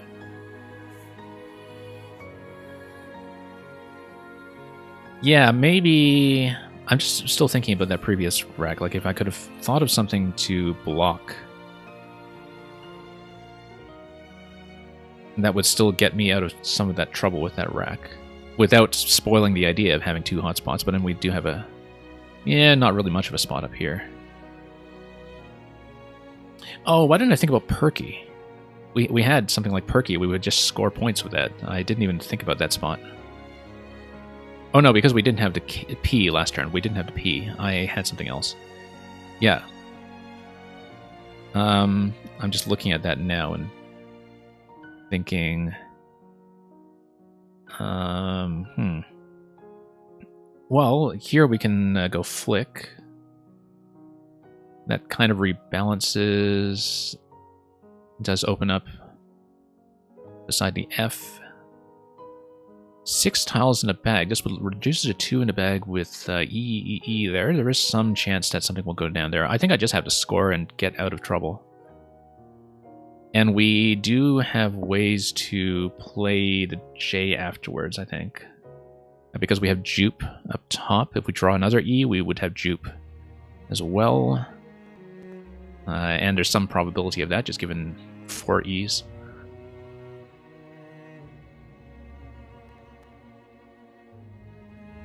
Worst case, you know, we just end up dumping a J somewhere, but... or even here, like if we... No A's left, so we can't do something like something AJ. I like Flick. Let's flick it.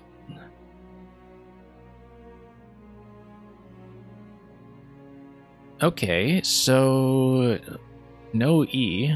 We'll be looking at something like Jupe there, but also things like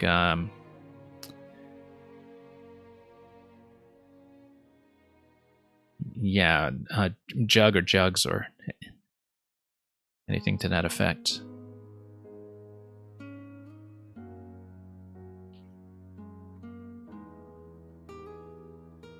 Really missing that Collins GJU right about now.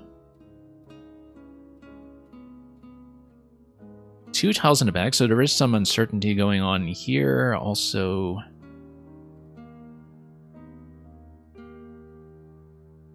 yeah, just looking at that pool to see if there would be any 7s there. Just given so many vowels, it's going to take me a moment to read that, but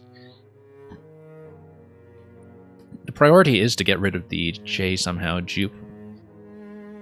It's not too bad, but it wouldn't really be an out in 2 sequence. Unless I find a place for Fugs, which I don't see. I don't think we're going to have an out in 2, though, with things going the way they are here. So we just need to play around the expectation that that's not going to happen.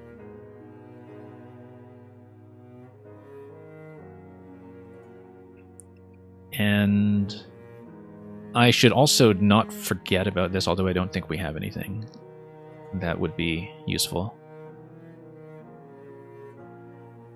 No, I don't see it. But that's something to think about as one of my opponent's spot as well.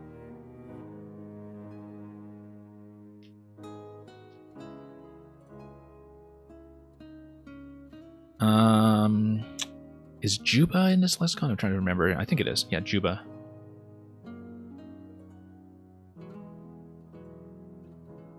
Not that it's going to be that useful to me, given that it dangles to J, and so really depends on whether there will be anything I can string down from that. Likely there will be, with so many E's. We're not just going to set up for JEE there. But yeah, right now, apart from also playing a simultaneous game, I would assume that Will is weighing the scenario of the J in the bag. But he's got a lot of flexibility with that, with, you know, JEE and such things.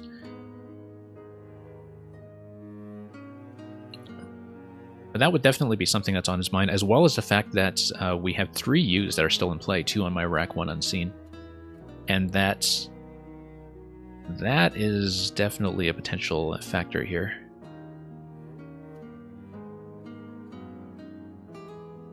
Yeah, nothing that's just going to get rid of J and P easily to give me like a Fugu somewhere. Not that the U goes anywhere either. I had Koji and Joki. Yeah. Oh, I didn't even think about that. Joki through here. That's right. That's right.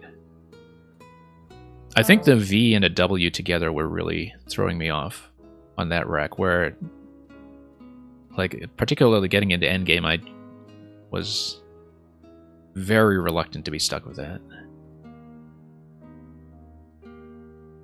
Okay, Erie is going to go down there. Do we have anything that we can do here? I think we just go Jupe, to be honest. But then I need to think about whether he's going to have an out. Also, Jupe has the problem of... Oh no, the M parallel is not an issue because there's no O to go under the J. So Jupe gives me 13 minus FUGS, which is minus 16, which is a minus 3. If he has an out, then he just wins.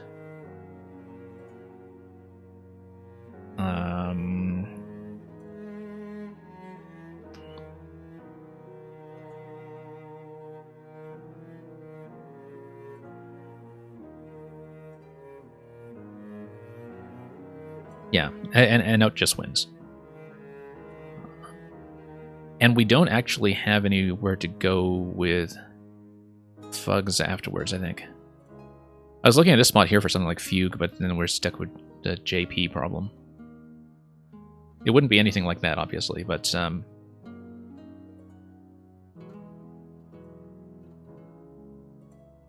I would not have an out in 2 given this scenario.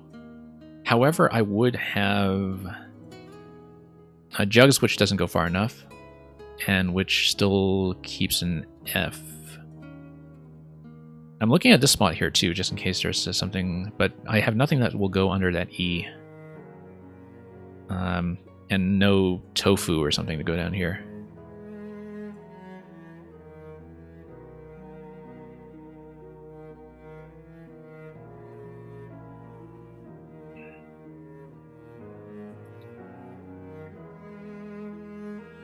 So, let me think about this.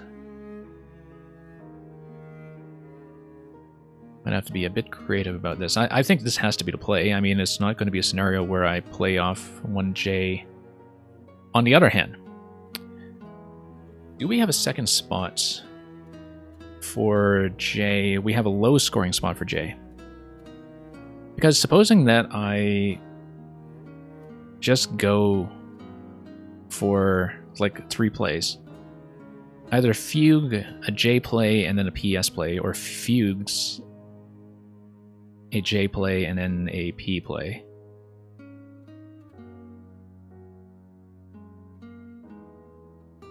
Maybe that works out better.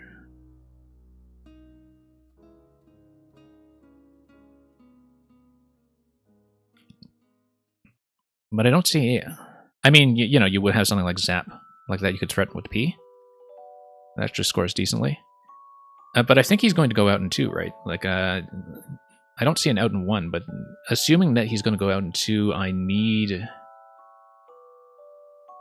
to do better than that, because, like...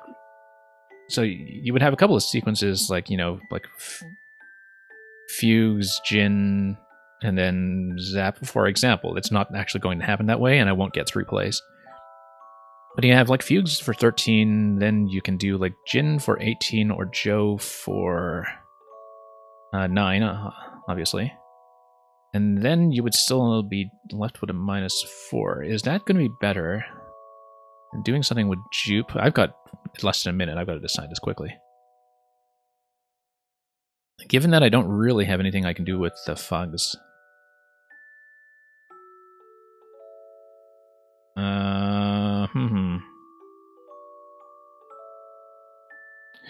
Let's...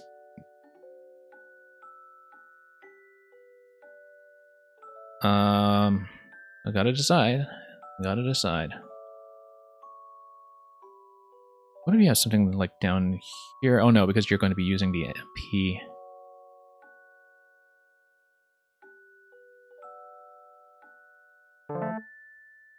I feel like this is wrong, but I will get the J down if he doesn't go out, which I don't think he will. Although his word knowledge is formidable, and so if there is something here, he sees it. Fugues was actually 14. I was thinking about it without the S. Yeah, so the idea here is that I didn't have time to really map out his full sequence, but I'm expecting that at minimum he has an out in 2. And so I threaten Jin over here. I simultaneously threaten Joe over here. He can't block them both at once. Joe is going to get me +9 up to 379. And then that's going to be -6 for P, so 373. So he needs 2 plays to get over 20, and yeah. Okay. What is he? Oh, okay. And yeah, that's a loss. Okay. Well, yeah, no, because I didn't see the setup there. I didn't have enough time to look for it.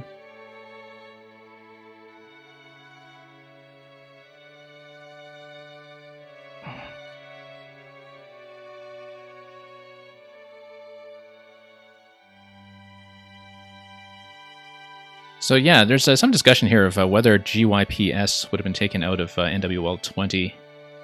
I actually don't know, because my bot is still on NWL 18, actually. I'd have to look that up. Gyps is still good. Oh, yeah, because what a Gyp. Yeah. Oh, I should have considered that.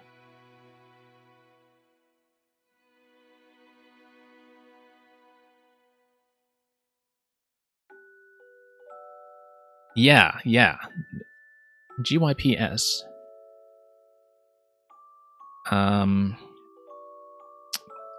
Yeah, just a time pressure thing. I just didn't think about that properly. It's funny because I was thinking about something there.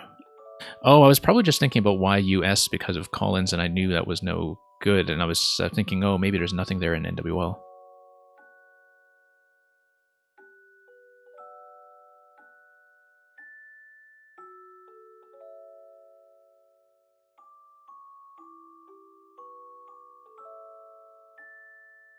Yeah, but after GYPS, you only, I think...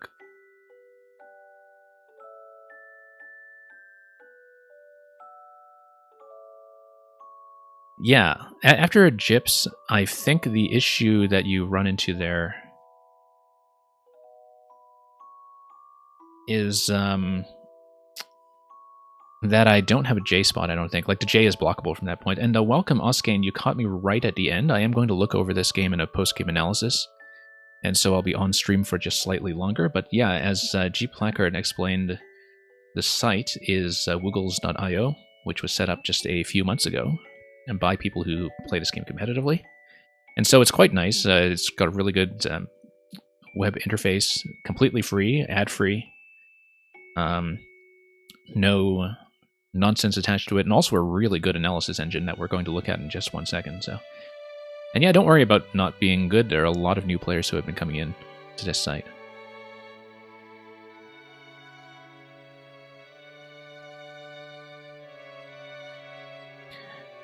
So yeah, let's take a look. I feel like on a Neocon's turn, I probably missed something big too. So.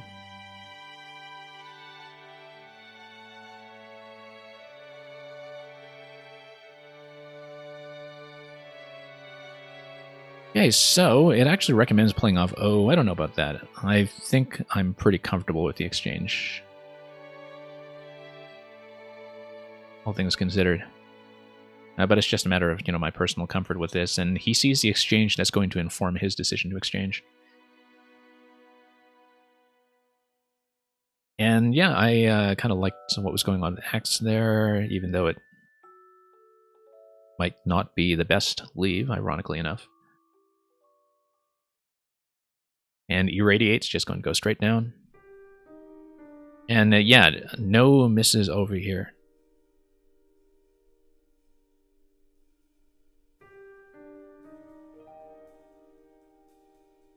So yeah, I didn't miss anything. I was thinking about Absinthe at the time, but no N went down. Galoot, really nice parallel on that axle over there. And yeah, this we talked about earlier, missed Sinitis. Or senity. It's not like some kind of disease called sinitis or something. It's plural of senity or seniti. Senites, maybe. I don't know why I was reading that ITIS just sort of instinctively like it's a disease. That's what pandemic Scrabble does to you. Lots of stuff, actually. Sanity is noisy as sanitized, but a lot of this stuff is just as low scoring as what I found, which was inocytes. We saw cyanites, isotines. Yeah, we saw all of that low-scoring stuff. But Sinites is the word that we're looking for. Reboot keeping Q. Now, that's a really interesting play.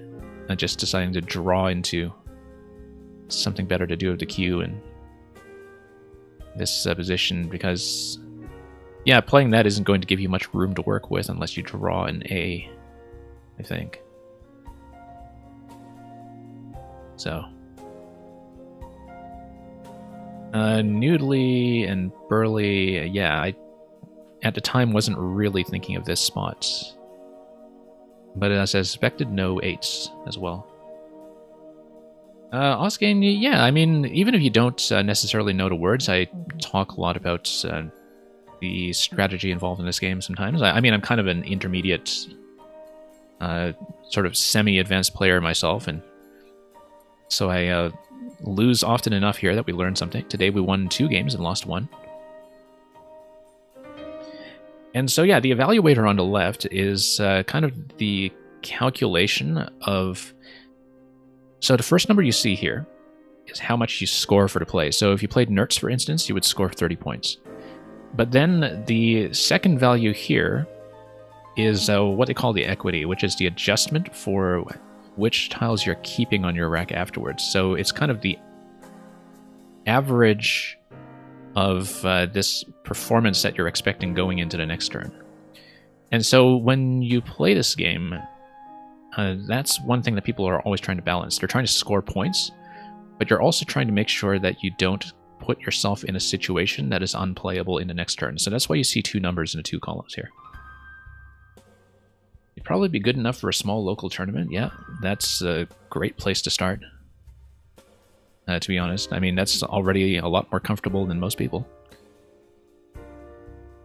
You know, especially if you know the 2- and 3-letter words and everything.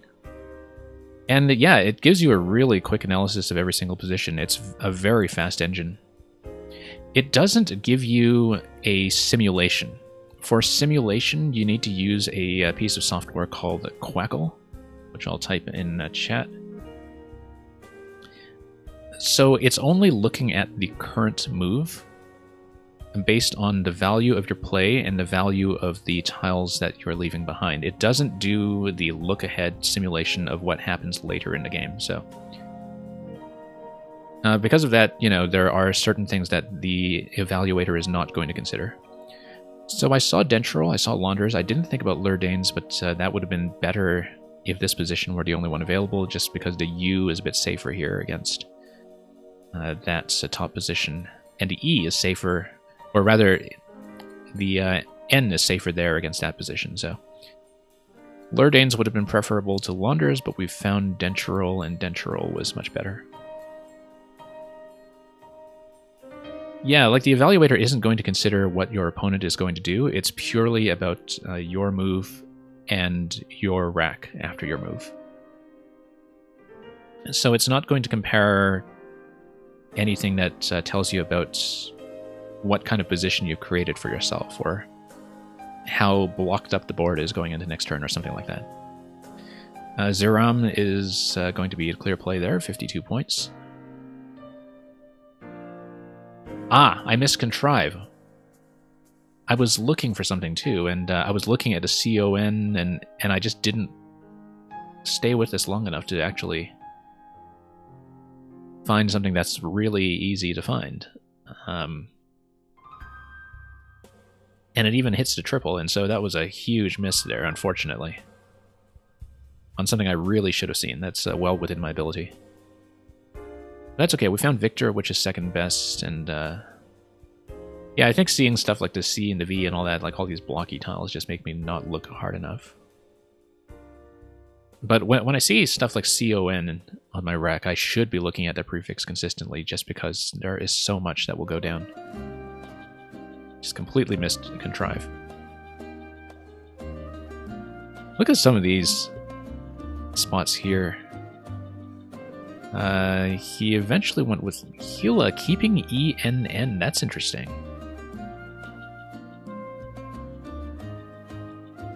Yeah, that's an interesting play. And I couldn't do anything with it either, and you also can't really do anything with it this turn at least. Yeah, Blue Blur, we lost the last game very narrowly. So I'm just going through the analysis, and then that's the only thing we'll be doing for the rest of the stream. Okay, so lots of stuff here. Colognes. Or, okay, so that's also a currency. Costa Rican currency. Nocebos. A nocebo is kind of like a placebo. It's a harmless substance that induces harmful effects in patients having negative expectations. So it's like a bad placebo. It hurts you if you think it's going to hurt you, whereas the placebo heals you if you think it's going to heal you, you know, within the percentage of the placebo effect. That's a really interesting word. I'm going to get that definition in chat because that one's a fun one. Nocebos. I feel like there are a lot of situations where we can talk about a nocebo effect. And it should be a lot more common than it is. Cojones. I should have seen that. I was even looking at this arrangement of letters to see if I could find something to slot into this spot with a blank. And if I iterated through it properly, I would have found condos, Congos. Why did I doubt Congos? I actually saw Congos. I don't think I talked about it, but I ruled out Congos, and I was thinking, I don't think Congo is a noun. And it is. A Congo is an eel-like amphibian. Cone nose. Cone nose. Very interesting. So yeah, I mean, I really should have seen some of the simple stuff like condos and cojones down there. Instead, I'll have neocons here, and that opens up and doesn't really score nearly as much. So, kind of suboptimal, but that's how we play. Yeah, Wend is going to be a good choice here. I can kind of see why he wouldn't go wedge, keeping PNG rather than NN. Yeah. Yeah, because a wedge, like, that's kind of -8 or so in that leave. If you look at the evaluation, Wend is kind of a -4, just from the G gaining value from the N, and the N being unduplicated. And positionally, this is actually not too bad as well. It's not really that dangerous. Yeah, so this was the play that I struggled with. Jerky. Yeah, we talked about this earlier. I missed stuff like jerky, jokey, jivey. On this turn, I didn't even look at this position. And I really should have, because something like view through the E is still available with the tiles that I have to get rid of the VW that I was having trouble with. And so this turn was just a straight-up miss. You know, just sort of being afraid of keeping the V, I think. And instead, I wound up holding the J all the way to the end and not scoring too much with it, so... Yeah, you missed jerky as well? Yeah, like I said, I didn't even look at the ER until next turn, so... That was just a blind spot. And yeah, Koji... Like I was saying, spending the I is maybe not great here if I'm paranoid about V and W staying on my rack forever. But play like this, that leaves like 2 spots open for stuff to do with view. And it scores so well. Like, look at this. It's like evaluating to 40, 20 points over the next play. Yeah, just clearly a miss. And yeah, jokey, I think, is still preferable on that as well. Especially, yeah, because, you know, against this position and this player, like, I do not feel ahead if I'm within like 50 or 60 points. Like, he's got plenty of comeback potential, as you can see with the bingo immediately next turn. So I think Viewy was just overly paranoid. And it also spoiled the idea I had about trying to keep hotspots open in case of a comeback.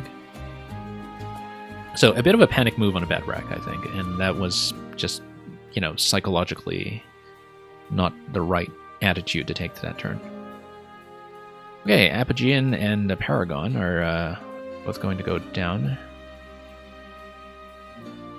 And yeah, Will, this was a great game. Missed a couple of things that I really should have seen. Like when I played Victor, I missed Contrive over here. You might have looked at this already. Neocons, I missed some really easy stuff down here. But yeah, this turn was the one that I felt like was a bust, where I just didn't look at this and got a bit paranoid about my consonant situation here.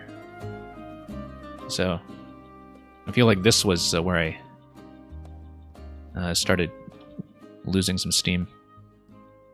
Apogean, and yeah, this is where it gets good. Flick over here.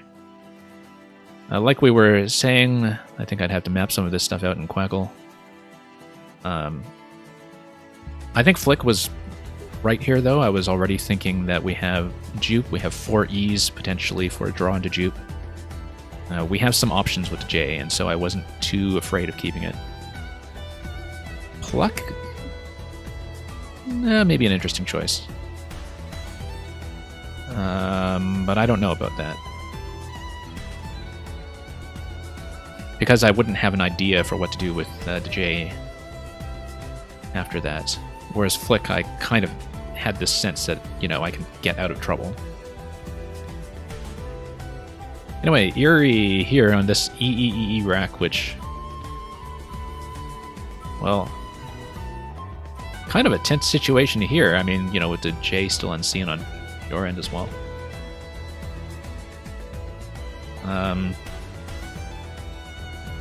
Yeah, because that's actually a really vowel heavy, sorry, a consonant heavy pool from what you're saying, simply because you're holding everything already. And I was, yeah, I guess you don't know at this point that I was sitting on UU, or, well, sitting on one U, and then I draw the other one.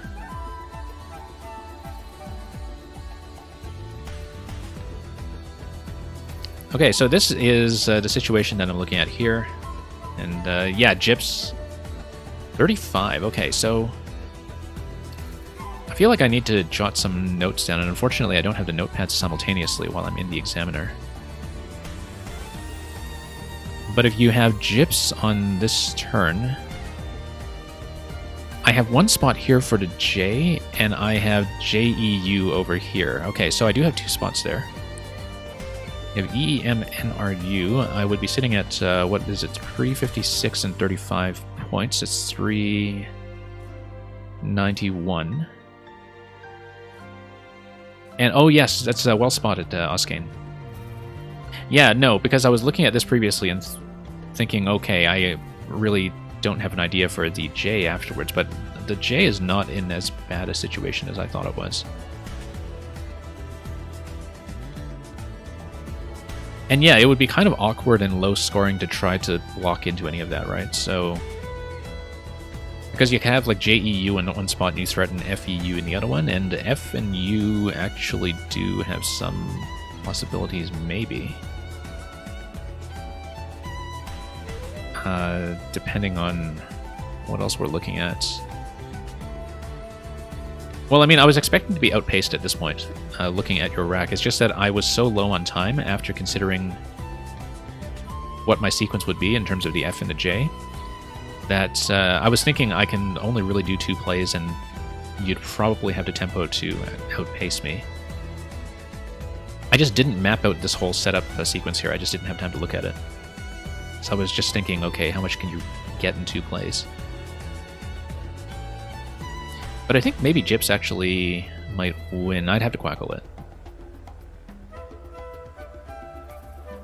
Because, yeah, you would have, what, 391 over here. JEU would threaten at least 10 minus the FU. Well, that would be even, basically, because you would have 10 from that and a minus 10 from that. So I would be sitting on... Oh, Juba isn't... Yes, I was thinking about Juba, actually. I did see it while I was going over my options. I just forgot about it in this moment. Yeah, because when I was thinking... well, I mean, I just didn't stop to think about Gyps properly, I think. And as I said earlier, I wasn't sure if it was still good in NWL 20 either. Yeah, okay, so because, okay, if you have Juba, then you have, well, what is it, 13 over here. That's minus 10 from the F and U afterwards, so that's a plus 3. That's going to be 394. You would need a sequence that gives you plus 42, and so I think Gyps would win. Because if with the sequence that you have here, I mean, I don't think you have anything better on this end, so we can safely ignore this, right? Like, if you have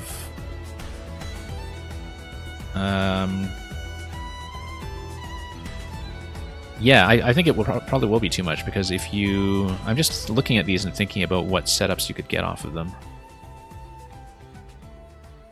Because Lure gives you 12 over here, and then you had 30. Actually, you know what? That wins by 1, doesn't it? If I don't deal with this... No, it doesn't. I think I'm miscalculating here. Or am I? 395. Okay, no. Let's map this out. Okay, so Erie, let's imagine that I played Gyps. I have to write this down. Gyps 35 takes me to 391. And then let's say you go with the same sequence. Would it go lure for 12? And then that's going to take you to 365. And let's say I play Juba. Let's say I just sort of ignore this. No, I wouldn't. Because if you played that, I would have JEU. Yeah, I keep J... So you wouldn't play the sequence because I would have JEU going in there. If for some reason I had some massive blind spot here, then, you know, in theory you would recover with this, but you just wouldn't play Lure in the first place if you know I'm holding JEU. Like, there's no reason to do that. Yeah. So that sequence doesn't work. You need some kind of setup there that does not allow me to play through. And I don't think anything would give you the parallel you want, would it? We're getting ready to play something alongside Flick, setting up your M there. Like up here, or...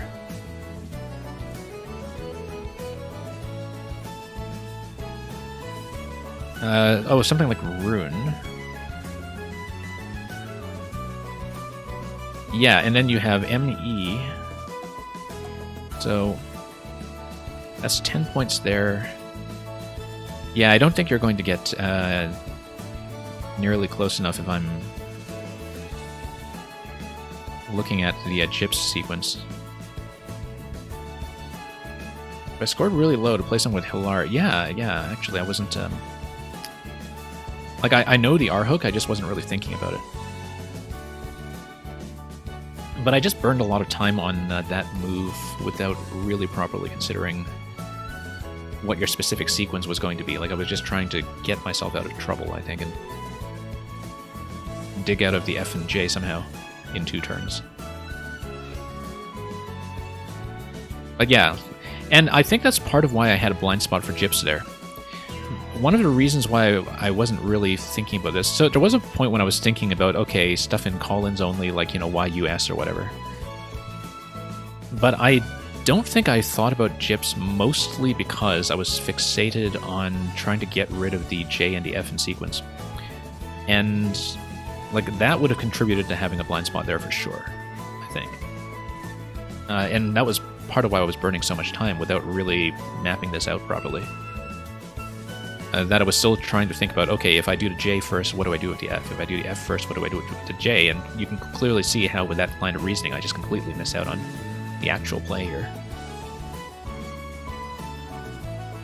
But yeah, I think it does win. And according to G Placard, it is the only win in Quackle, so... Playing just a J for Jin first is a tie. That's an interesting sequence. Let's take a look at that. So, on the Gyps turn, you mean? Like, playing that, keeping... If you played Jin first, though, wouldn't Quackle be considering that you would still be playing Gyps on the next turn? And thank you so much, Will, for dropping by and looking at this with me. Great game, once again, and you have a good day. Yeah, really great to actually be able to talk over the post-mortem afterwards. Look at this, because this was a very interesting ending.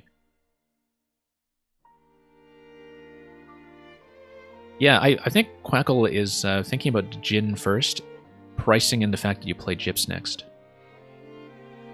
Because on Will's rack, what do you do? If you want to counter Gyps, so you would play something like Emo over here, right? Like, Emo would probably be best if you want to block off that position. But then I think I might still be able to outrun then, right? In general, playing Jin first is better because you have Fugues in 2 spots. Yeah, that's a good point. That's a good point. And then you deal with the P afterwards.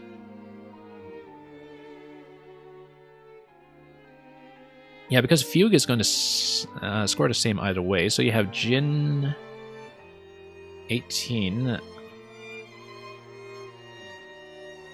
I've got to map this out properly. Hang on. Jin gives you 18, that gives you 374. And then you threaten Fugue for 14 minus the P. That's going to be 14 minus 6. And that's going to be a plus 8 for 382-ish. So that's what he has to beat if he's blocking me and closing off the... Yeah, so he has to play here, I think. And the way to do it would be with something like emo, which would be 5, and 5, that's 20. So emo would be 373, keeping...